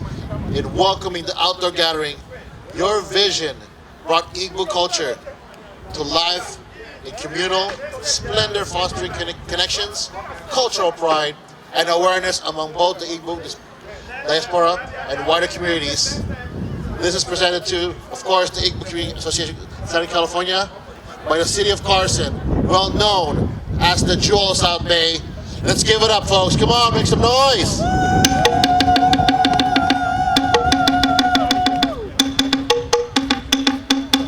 Hopefully you enjoy yourself to all the different states representing Nigeria. Have a good afternoon, guys. Take care.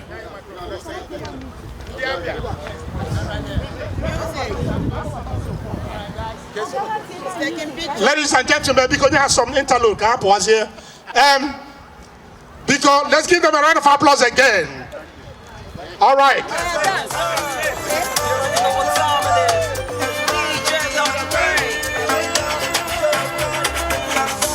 Okay, let's go.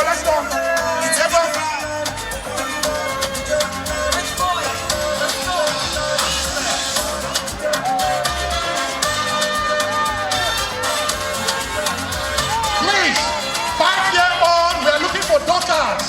A little girl, 5 years old. Daughters, where are you? Daughters, a 5-year-old child, we're looking for her. Daughters, where are you? Because very important. Is everyone home?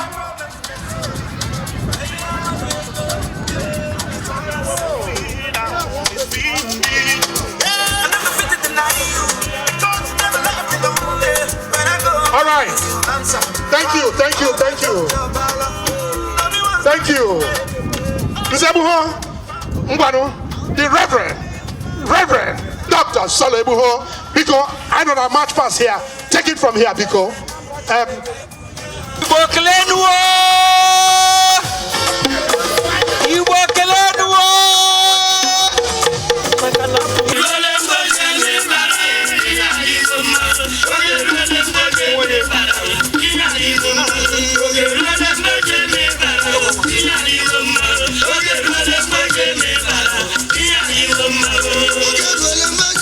The next one.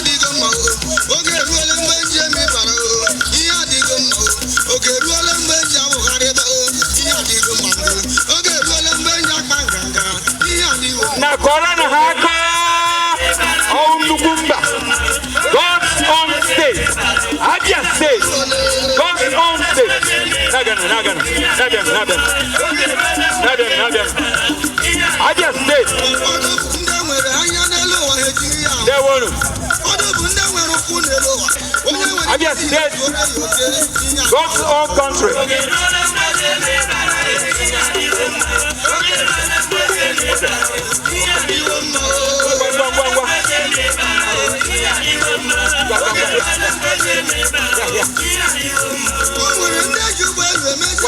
Abia state.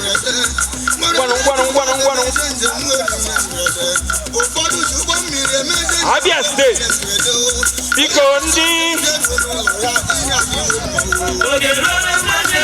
Igbo Community Association, you are next. Igbo Community Association, you are next. After them, Anambra. Igbo Community Association with Igbo Youth Camp.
Abia state, God's own state.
Now, Igbo community, the host of this, the host now,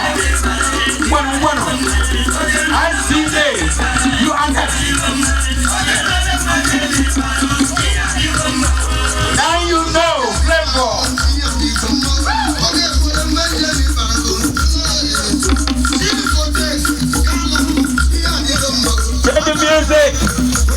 Change music. Change music. All right. Because, yeah. That because thank you. No. ICA music.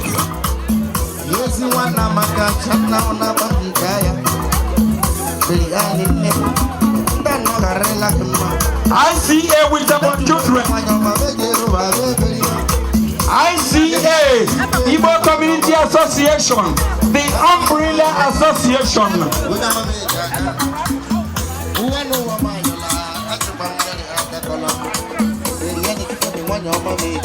ICA, the host organization, the apex organization, the organization that took the lead, the Kokora Ato.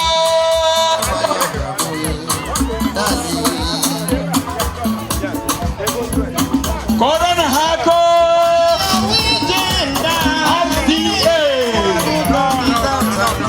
Igbo Community Association. Please clear. They are match passing.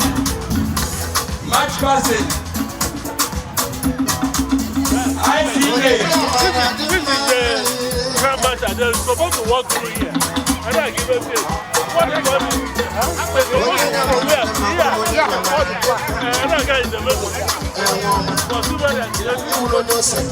These are the children, the apex project of ICA.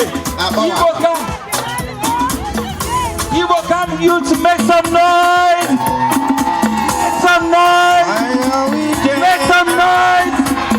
Make some noise.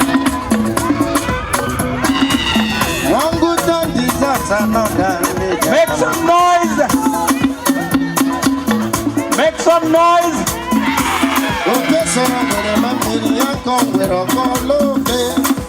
Anambra State, are you getting ready? Anambra, are you ready?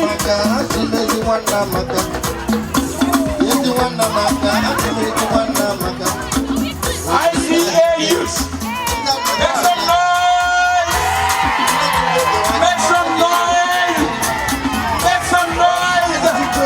Oh yeah. Next, Anambra State. Anambra State.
State.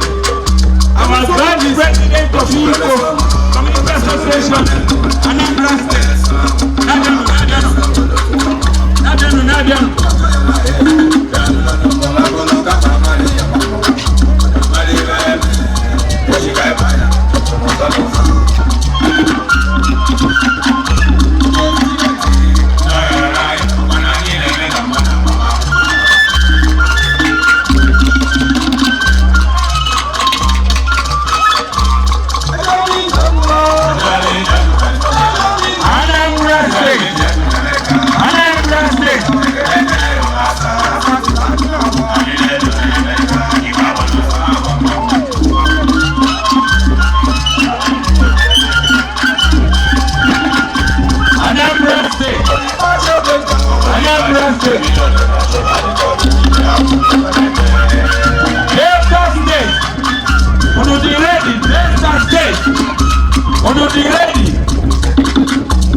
march past in front of me because again.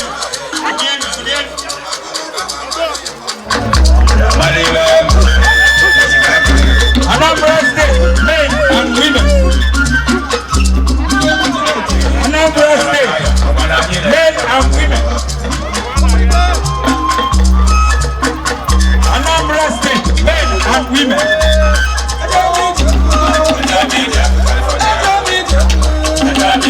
Anambra State, men and women.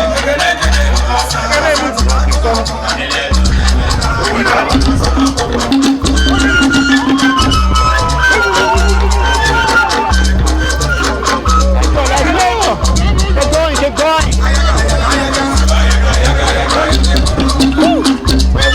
Let's move. Come on. Anambra men. Come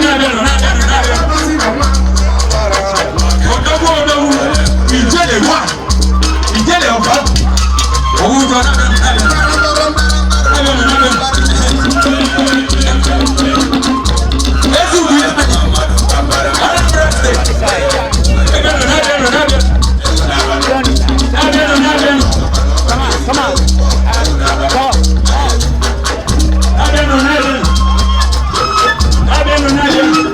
Anambra State. Delta State, are you ready? Delta State, will you be ready?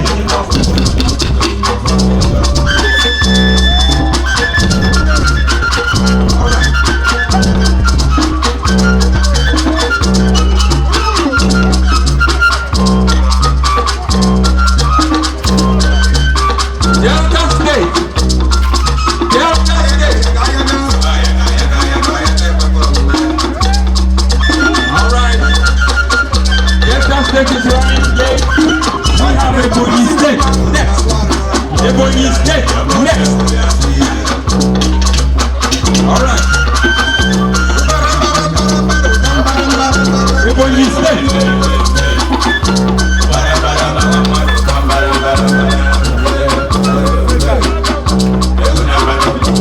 Ladies and gentlemen, we have a back here. If you need to get some change, this is the back.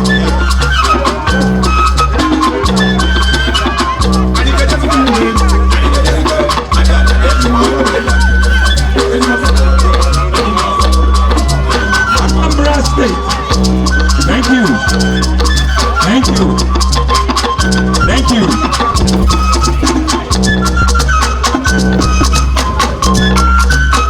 Okay, Anambra State, thank you.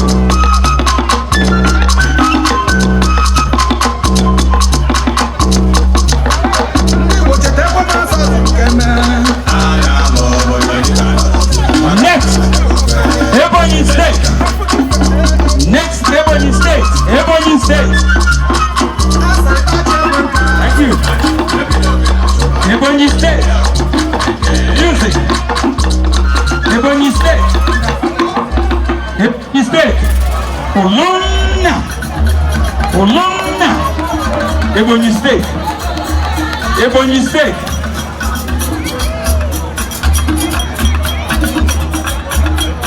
Music, music.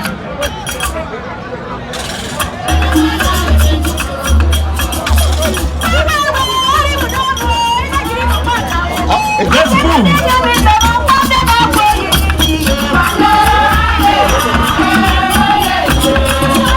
Ebonyi State.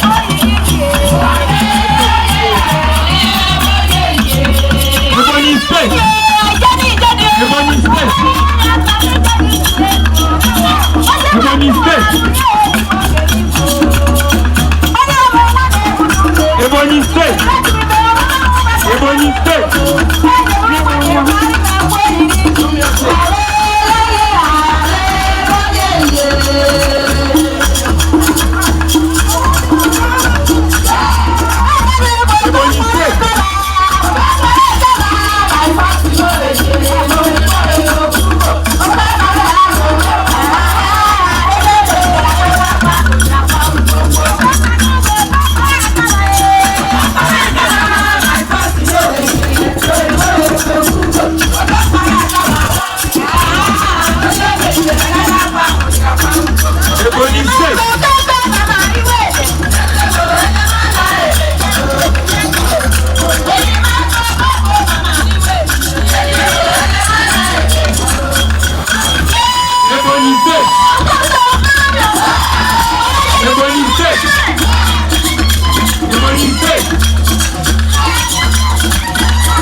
Yes. Ma, oh, para about the Thank you.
Rivers State.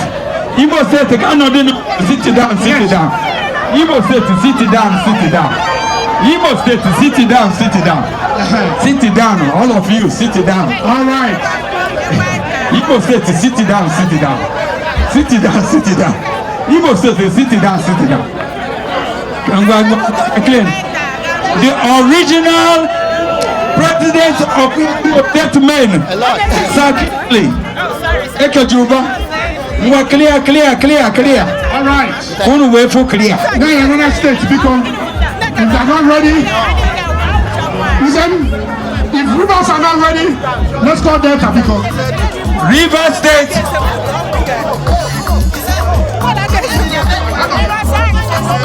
Honorable Secretary General of Igbo Community Association, Dr. Samson Akwafo, where are you? You are reintroduced.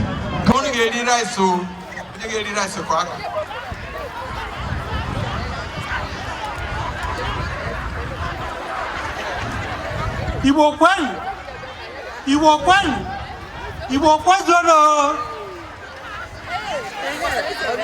Thank you.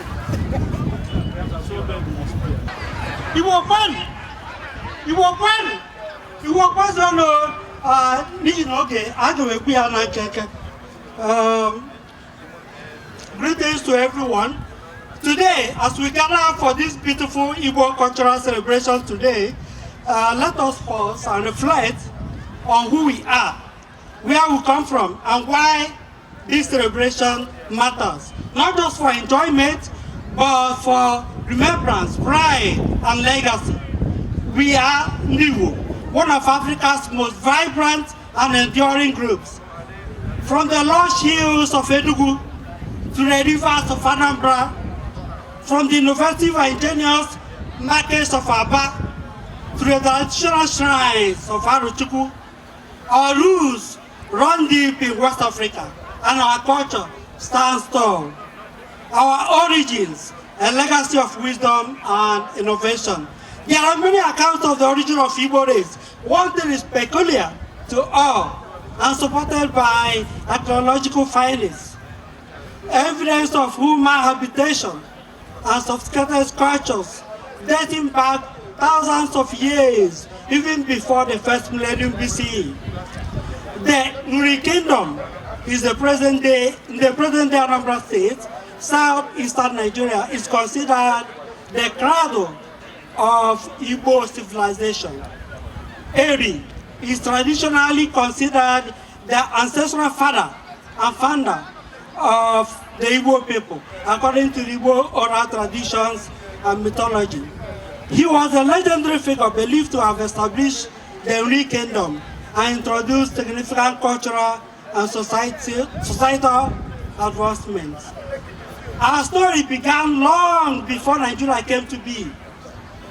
Archaeological discoveries in Ibuku bronze was organized, spiritual and technologically advanced with beautiful bronze walls that still amaze the world. We did not wait for colonialists to define leadership. We led ourselves through Indichie, Council of Elders, age grades, community forums. Our traditional systems valued equality, respect, and consensus. We were democratic before democracy became fashionable. We spoke with proverbs, lived with purpose, and honored Chukwokike, the supreme creator. Our festival, our music, our family values are rooted in balance, harmony, and reverence of life. Between 1470 and 1867, about 1.34 million Igbo slaves were shipped to Jamaica, Barbados, and some states in the US, mainly Maryland and Virginia. Igbo greetings and symbolization. Traditional greetings in Igbo land involve 4 gestures, 3 backhand gestures against each other 3 times, to be followed by a reverse forehand. Instead of our hands, we can use crafted hand fan or walking stick. These greetings symbolize the 4 days of Igbo week, Eke, Orie, Afo, Nakwo. Colonial change and spirit of adaptation. With colonization came disruption, but not destruction. We embraced education, faith, and global trade, becoming some of Nigeria's most educated and entrepreneurial people. We became teachers, traders, civil servants, and clergy. Our love for knowledge and our hard work set us apart, but with rise came hardship, most painfully felt during the Biafran War. That tragedy reshaped our destiny, but it did not break us. From the ashes we rebuilt. That is the Igbo spirit. Igbo in diaspora, still rooted, still rising. Now, we are here in diaspora, far from Igbo, yet never far from being Igbo. Today, we wear our Isiago down to the rhythm of Ogene and serve the delicious jollof rice, not just to fuel our bellies, but to fuel our identity. To be Igbo in diaspora is to carry the homeland in our heads high and say Igbo Amaka. The day this cultural celebration is more than a party. It is a renewal of memory. Looking forward, holding on, reaching out. As we gather in celebration, may this occasion inspire deeper connections, cultural pride, and renewed purpose among our people, especially the younger generation. Let this celebration remind us to speak our language, support one another, pass down our culture, invest in home, because no matter how far we go, our roots remain our roots. We are Igbo, we are proud, we are global, we are strong. Let this day mark a new commitment to carry the Igbo flame higher, with love, with unity, and with pride. May the Igbo nation continue to flourish, and may ACA Sokao grow from strength to strength. Thank you. Please, let's give a round of applause. Now the UIU, the future Umibo Unite. Umibo Unite, where are they? Umibo Unite.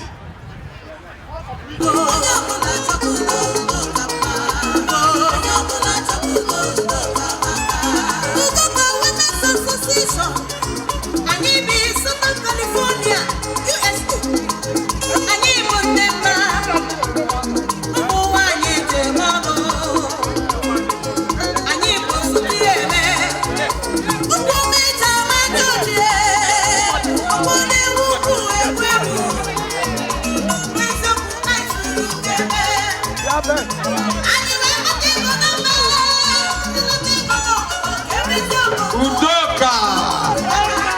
Udoka.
Udoka women, make some noise.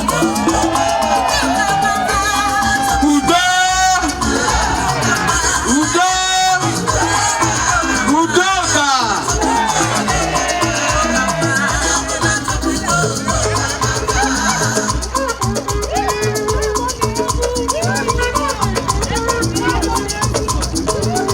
Next on my list,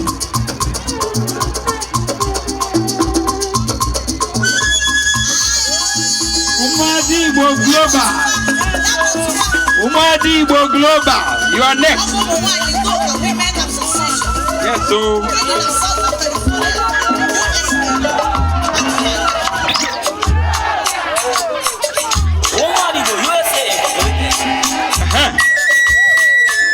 Umadi Igbo Global, you are next.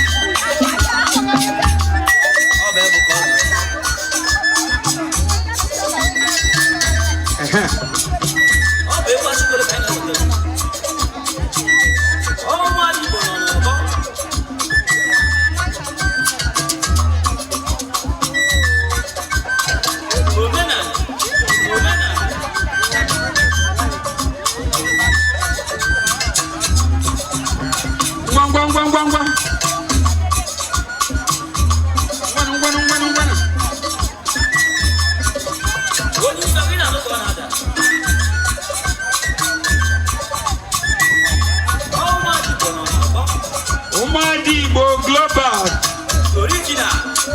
Original. The first one.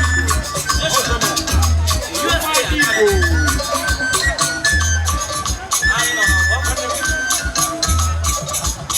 Umadi Igbo. Umadi Igbo. Umadi Igbo.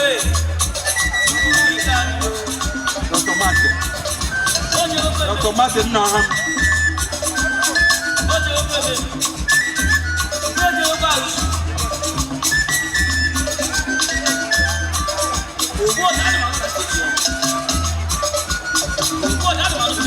Stand up. Let's go. Get our class. Stand up. Ndichire echichi, ngwano. Anok. Ngwano, you are next.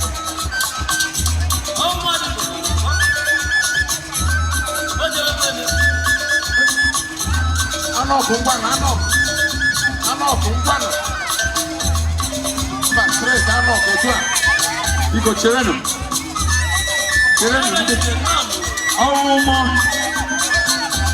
Anok, ngwano. Umadi Igbo Global, Los Angeles chapter. Nabian. Yes, Konye di odo ọdọ mic. On the Anok na-abịa. Nwayọ.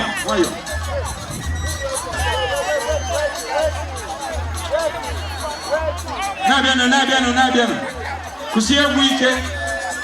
Adi Igbo Global, ha na-abịa straight to greet the parade marshals. Those who painstakingly got this started for us. Dr. and Lady Georgie Fora. As you know, Lord, I don't know Manaha Jesus. Umadi Igbo Sorida Kelolo, especially. We want to come and thank you, especially.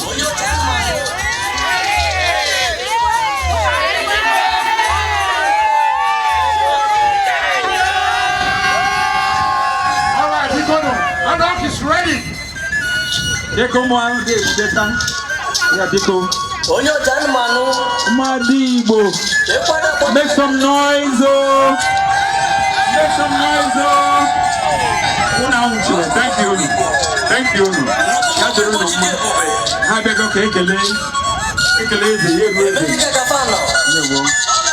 Thank you.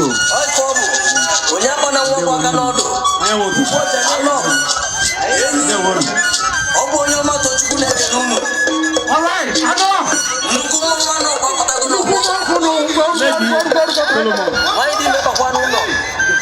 Anokuna nsogbu kwa mmadụ oge na-atụ egwu ndị igwe ndị high chief ndị ise na ọzọ nọkwa ya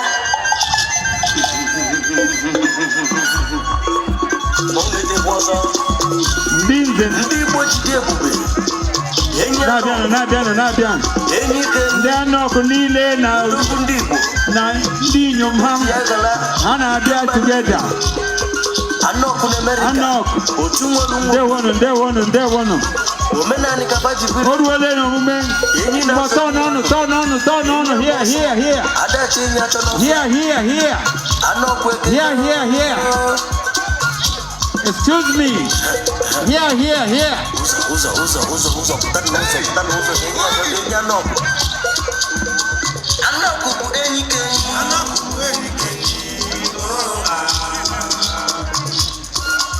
Now down. Orugo no moment. Orugo no moment. Any form on our Zoom. When I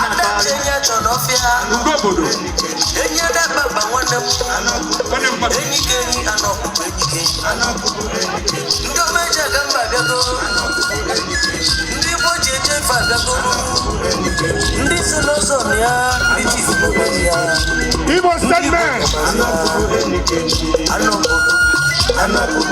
Igbo statement. Start getting ready, please. Igbo statement.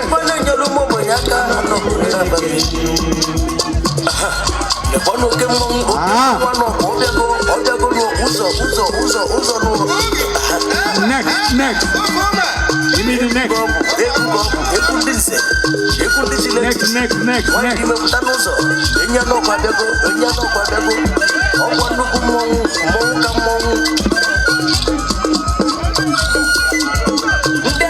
Anaku nine.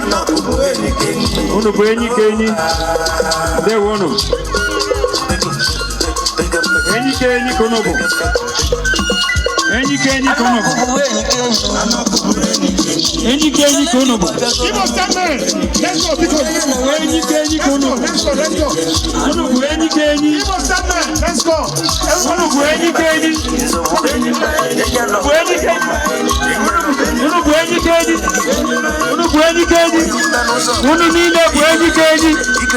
Yes. Unity is strength.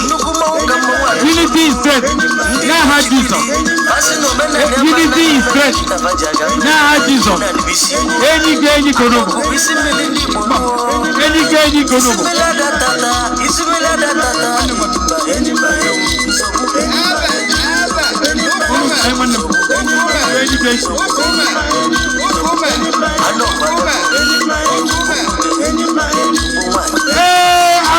Kuchoma worldwide.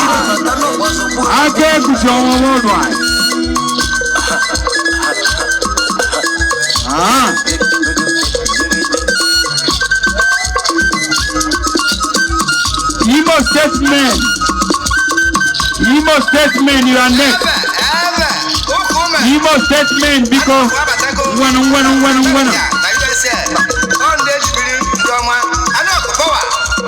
Igbo statement.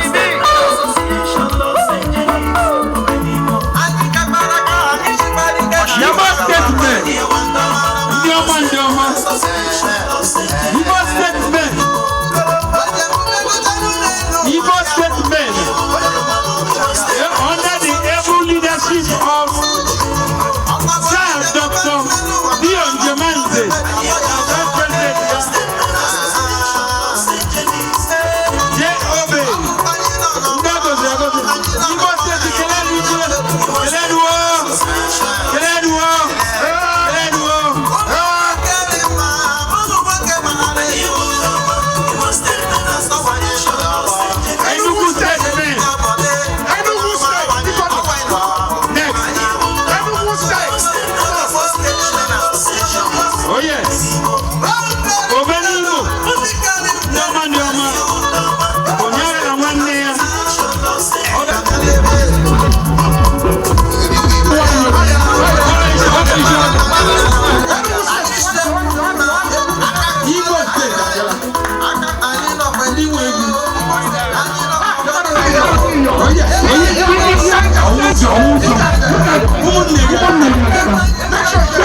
This is Igbo Association.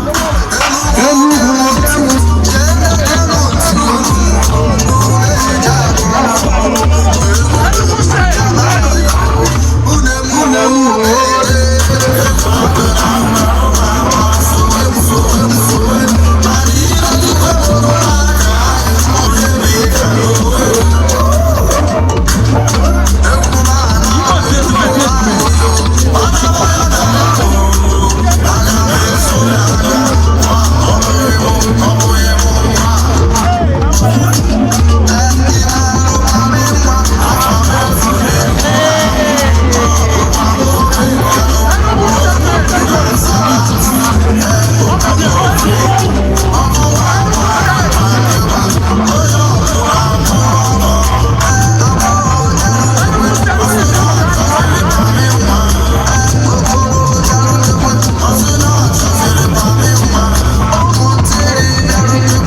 Anambra men and women, you are next.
Let's give them a round of applause.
Ghana kwa kele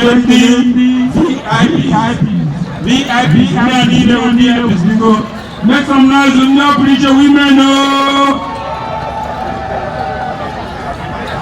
I'm not going to people hurry up. After that, you must tell women, people hurry up. Everybody hurry up. We have things to do. People, I don't hear now. You must tell women, get ready. I'm not going to you are next.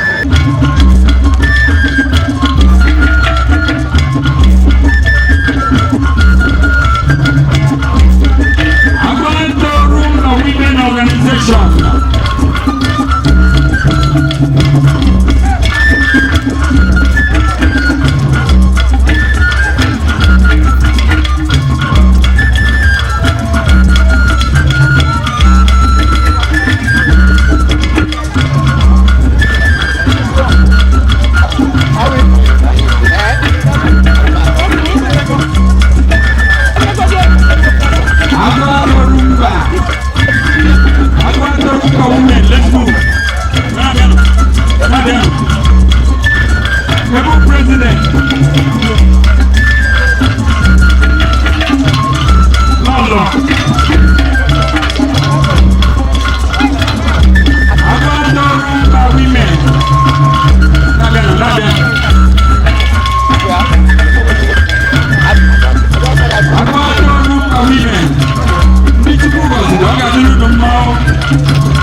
These are the beautiful ladies of Agado.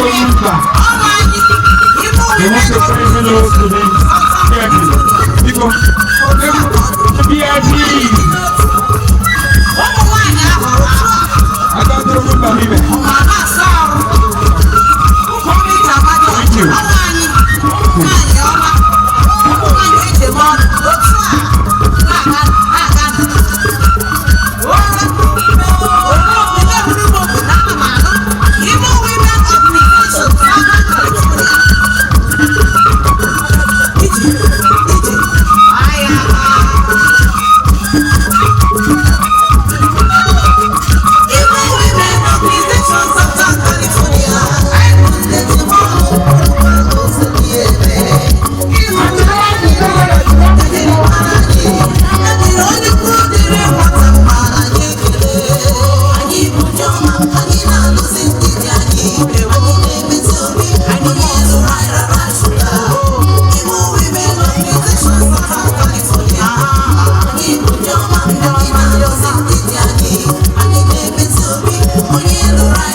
sisters, Igbo women.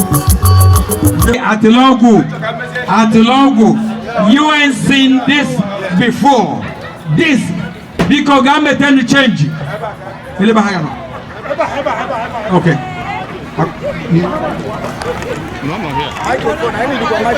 They are going to perform. Okay. No,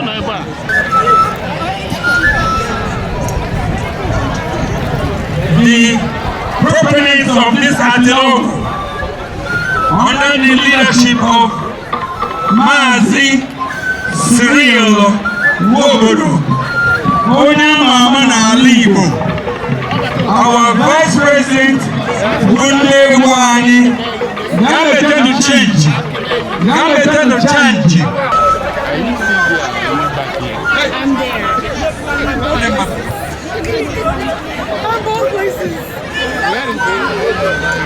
Okay, let's get started.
Thank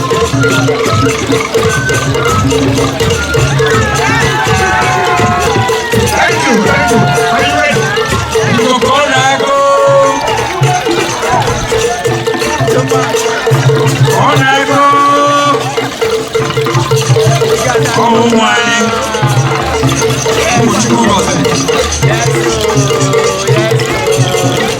Thank you.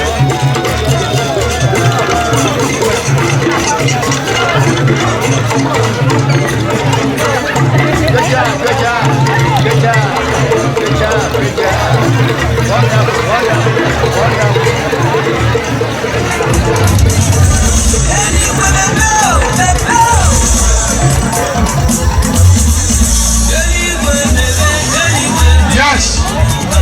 Oh, I see why they are performing now.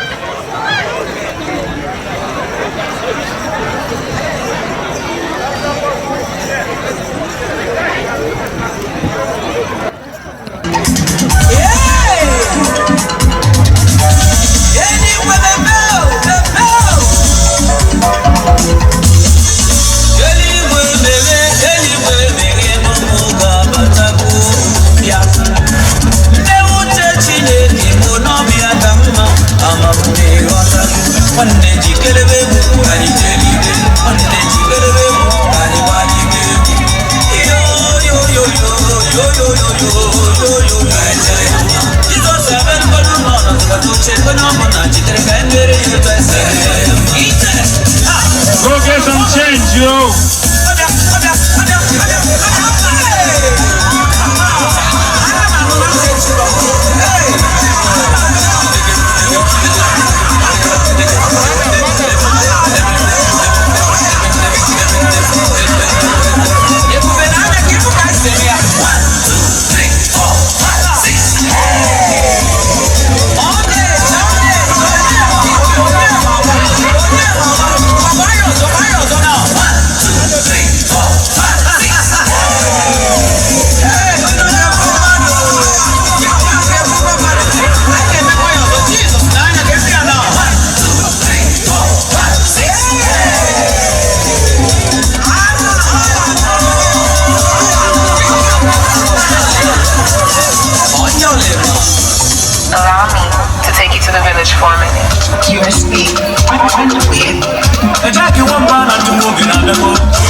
Please, we're expecting the Owerri Cultural Association to be next. Owerri Cultural Association, are you there?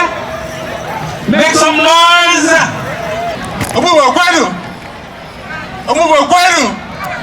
Where's order? Ahambo Emmanuel Okosisi, President Igbo Unite Los Angeles. As you can see, these are some of my fellow board members and members of UIULA. We are a 501c3 organization full of Igbo professionals. What we do is a lot of different networking events, and one of the things we're doing this year, as well as every other year before, is raising funds to help an orphanage in Nigeria. This year we are raising up to $25,000 to go to Sisters of the Needy in Nekede, Owerri of Imo State. So far we have raised $5,000. If you look at your tables, we have a pamphlet that has a QR code and a link where you can help us donate to fulfill this mission. Please do so, and we say dalo. Now I will go ahead and introduce the UIULA Igbo Dance Group to give a performance.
Wisdom and understanding.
Let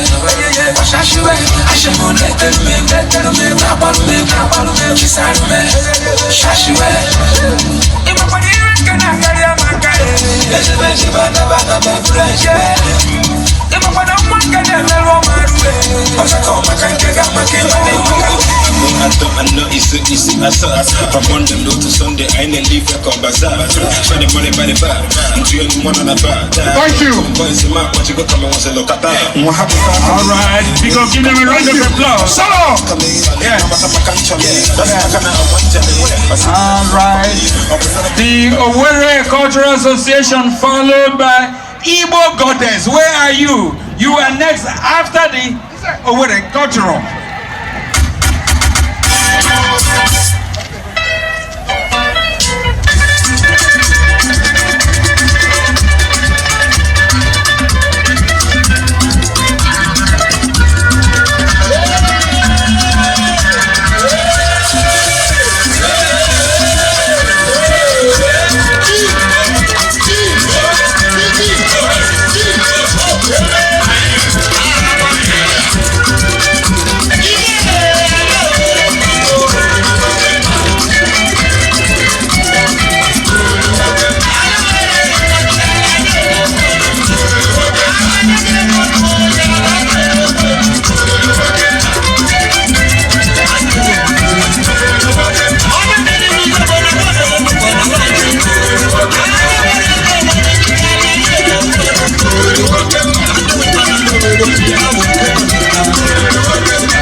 We are going to Waraji Bikono.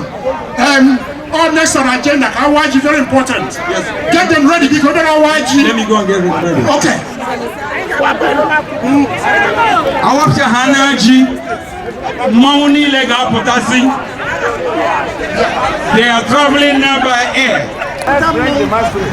Bring the masquerade. Bring the masquerade. Are we ready? Don't worry. Are you ready? Okay. Because let's go.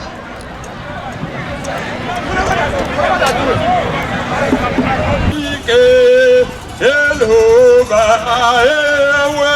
Hello, bye.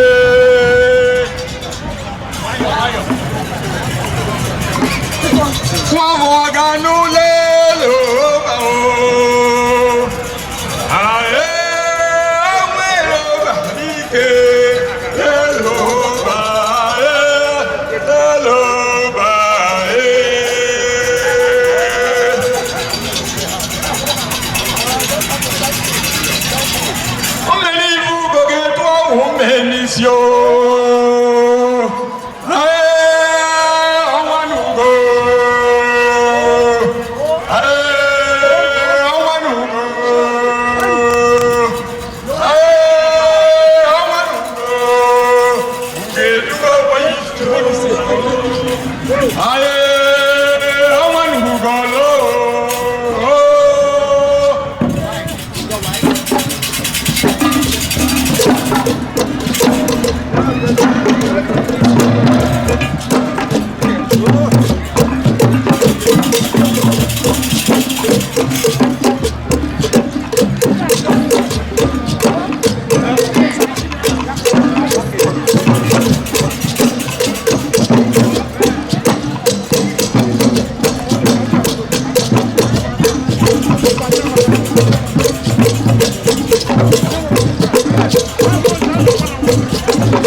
The masquerades are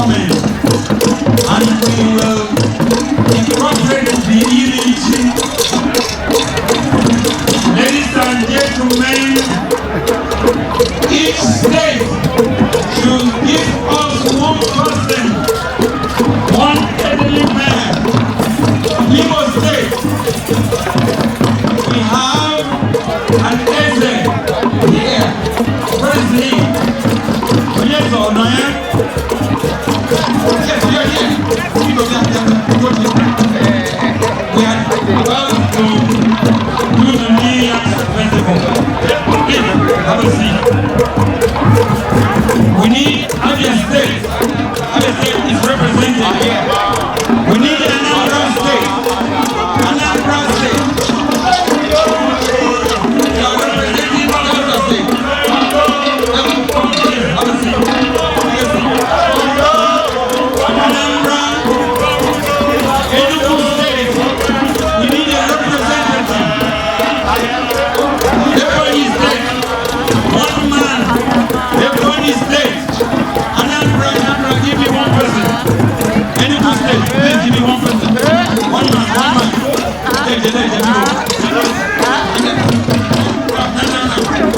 Enugu State. One man each place. Biko, going in Anambra State. This is Enugu State. Come.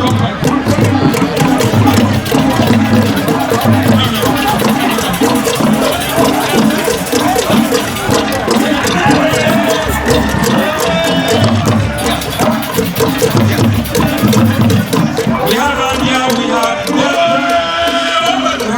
Igbo State. We have Biko, Ebonyi State. Ebonyi State, please have a seat. Who's representing Ebonyi State? Are you?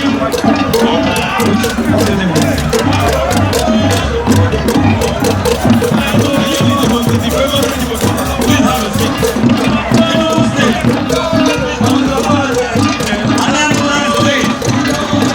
Anambra State. You go need to go to President.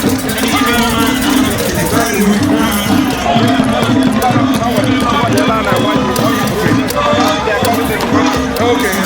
We are calling Anambra State men to give us an elder. We have Delta State here, we have Igbo State, we have Abia State, we have Ebonyi State, we have Enugu State.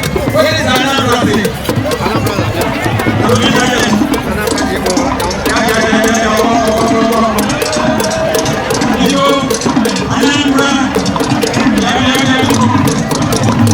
Anambra.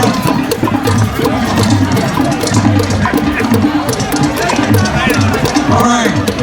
People, when it comes to New Year Festival,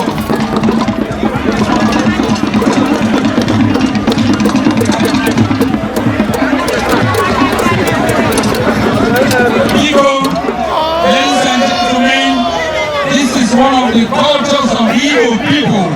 Anywhere they are, they give thanks to Almighty God for a successful harvest season. It is not easy. It is not easy to plant and it's not easy to harvest. We are going to recognize. It's only one person. Only one person. Only one person. It's come. It's okay. Because one person. Yeah, one person. You are representing Anambra State. Yeah. Give us your name, sir. Right. I'm not going to. You are representing Delta State. You are representing Imo State.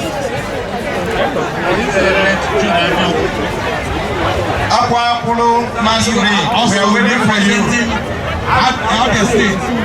Apollo Masquerade, we are waiting for you.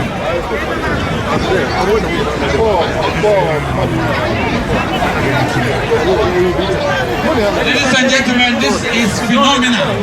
Anybody can go and eat the ayam in Jesus' name. Too much as we can do about this speech. Philip Ari, aka Bishike, Enugu State.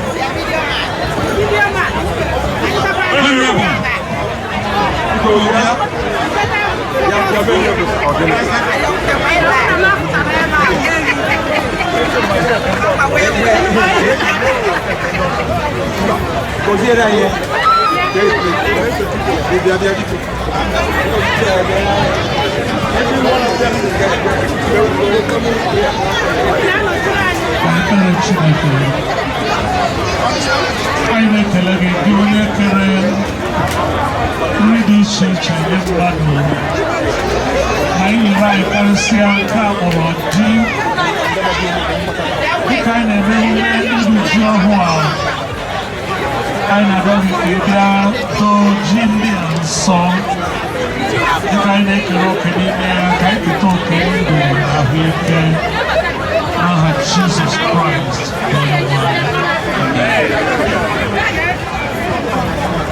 Nico, we are lucky in Los Angeles.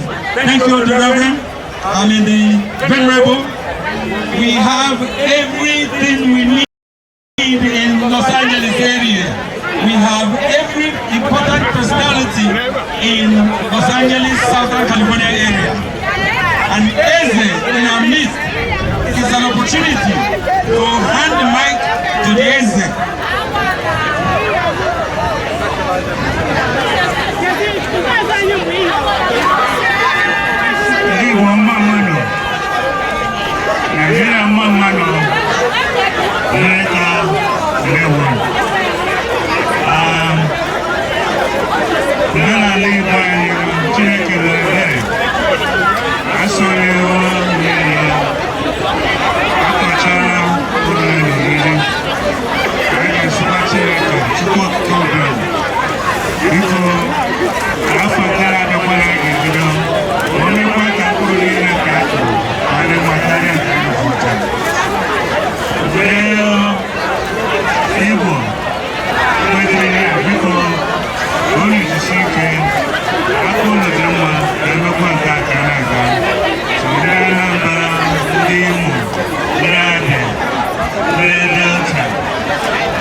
For all of the children here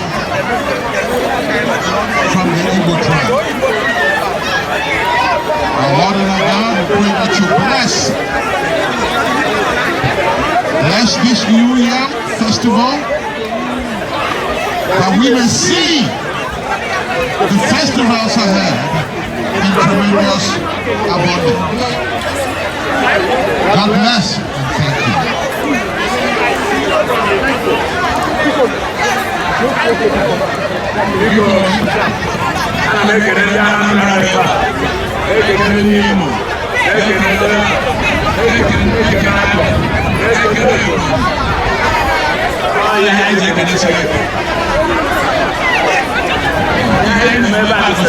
Oh,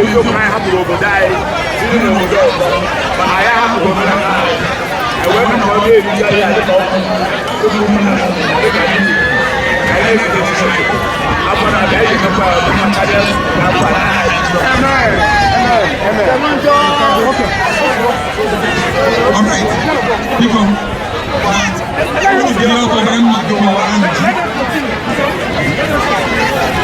We are going to continue while they are continuing. I will use my veto power as the co-chairman of this Igbo Community Association.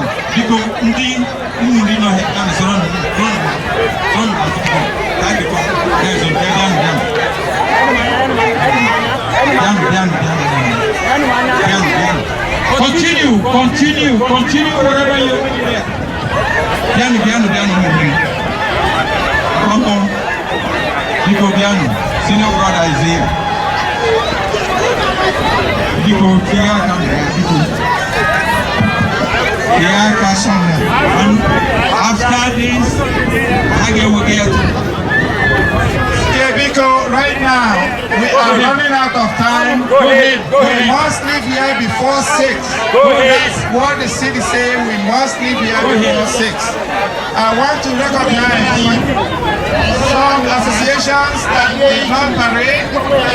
Adugo, Enugu State, Anambra State men, all different associations that did not have the chance to parade. We apologize. We have to work with the time. The most important thing is for us to come back here again next year. If we violate the contract, we cannot. Please accept my apology. At this time, we are waiting for, please help me to welcome the Igbo goddess to sing for us. Because Dubai. We only go to Dubai to buy. When I did the ring, the Dubai, the Bozon. When you ring, just look for me. Thank you.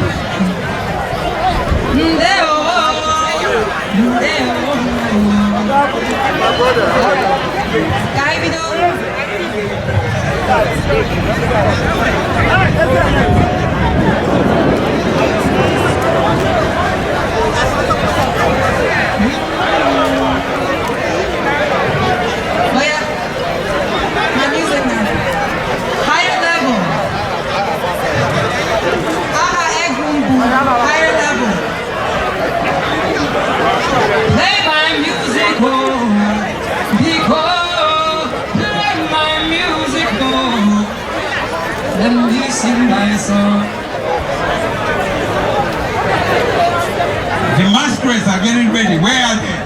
Play my music, oh, higher level.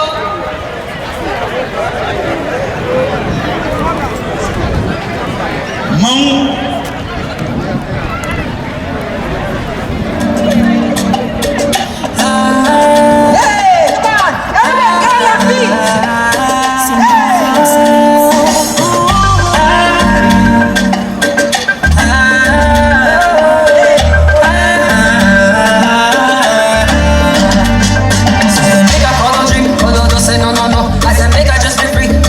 No go free, I dey beg, I dey plead. No one hear anything. They cut me, I dey bleed. My entries up, I got me. No go say, yeah, my love. I must switch my destiny. Shukudi, come for me. Never with my spirit in. I will think it MLE. I dey score inevitably. I got Shuku, I am free. For now and eternity. I no go triple down my spirit. No.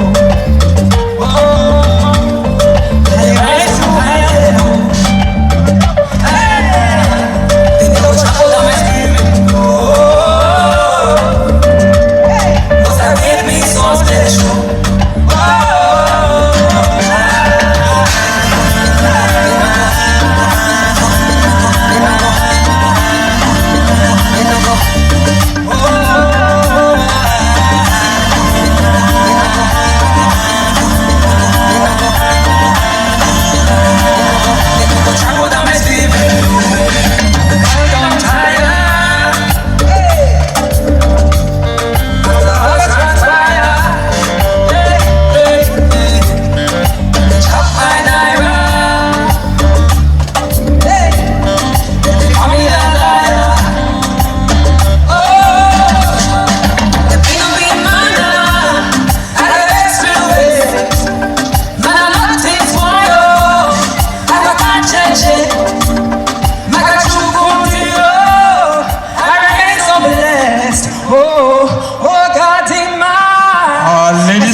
Let's give her a round of applause. Let's give her a round of applause.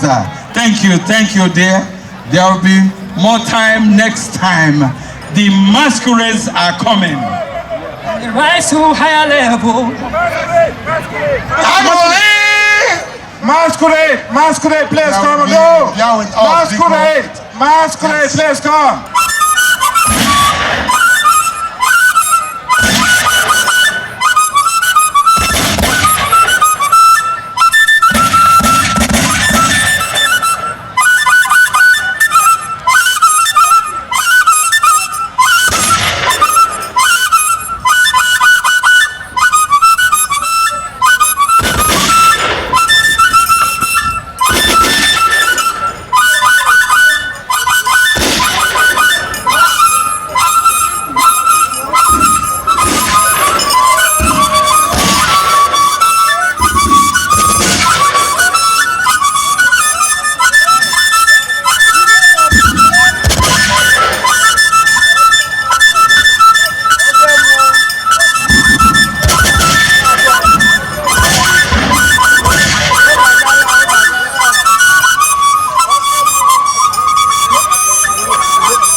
Modego.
let's hear the praise. Let's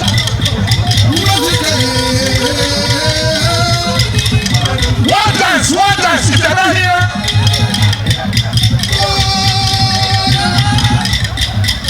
One dance. Winner. Somebody lost their car key. Women, 2 minutes. DJ, please give them their song.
Biko, while this is going on, I need to recognize the hardworking Association of Nigerian Nurses who have been here manning our health department. Can we give them all a round of applause? I'm too tired. Biko, onye chọrọ ọgwụ isi ọwụwa, they are ready. Onye afọ na-asa ga kenye gị ọgwụ. They won't. All right, who is next? Ojembe Masquerade. Biko Ojembe Masquerade.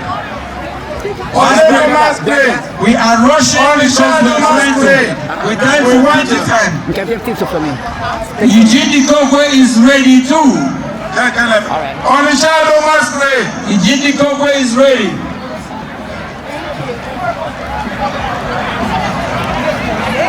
Eugene Dikokwe is ready. Ojembe Masquerade.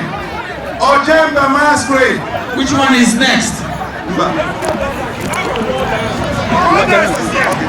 Out of orders. All of them.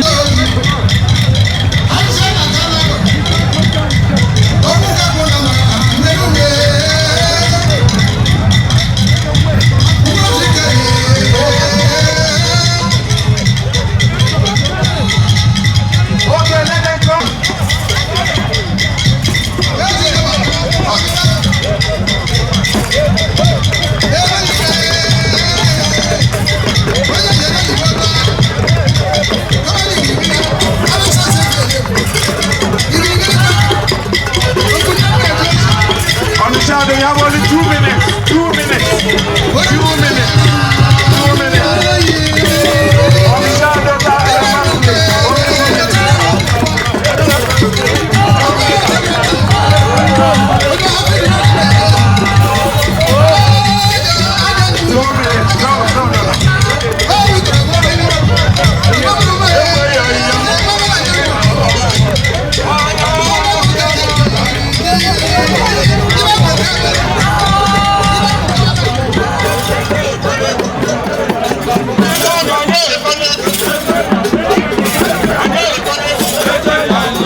Send the holders. Cut it off. Clear the stage. Cut it off.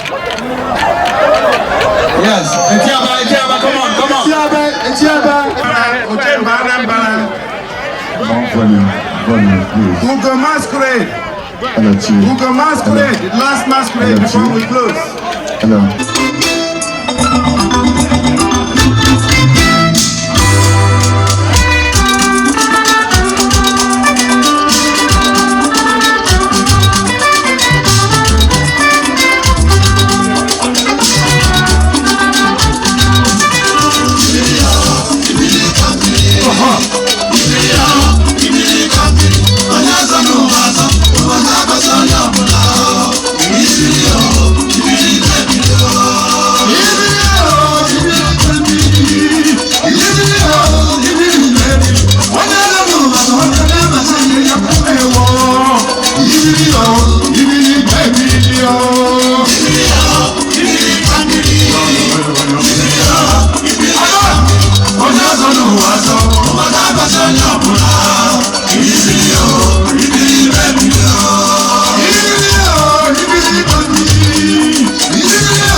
Diaspora, Igbo entertainment, Igbo na government.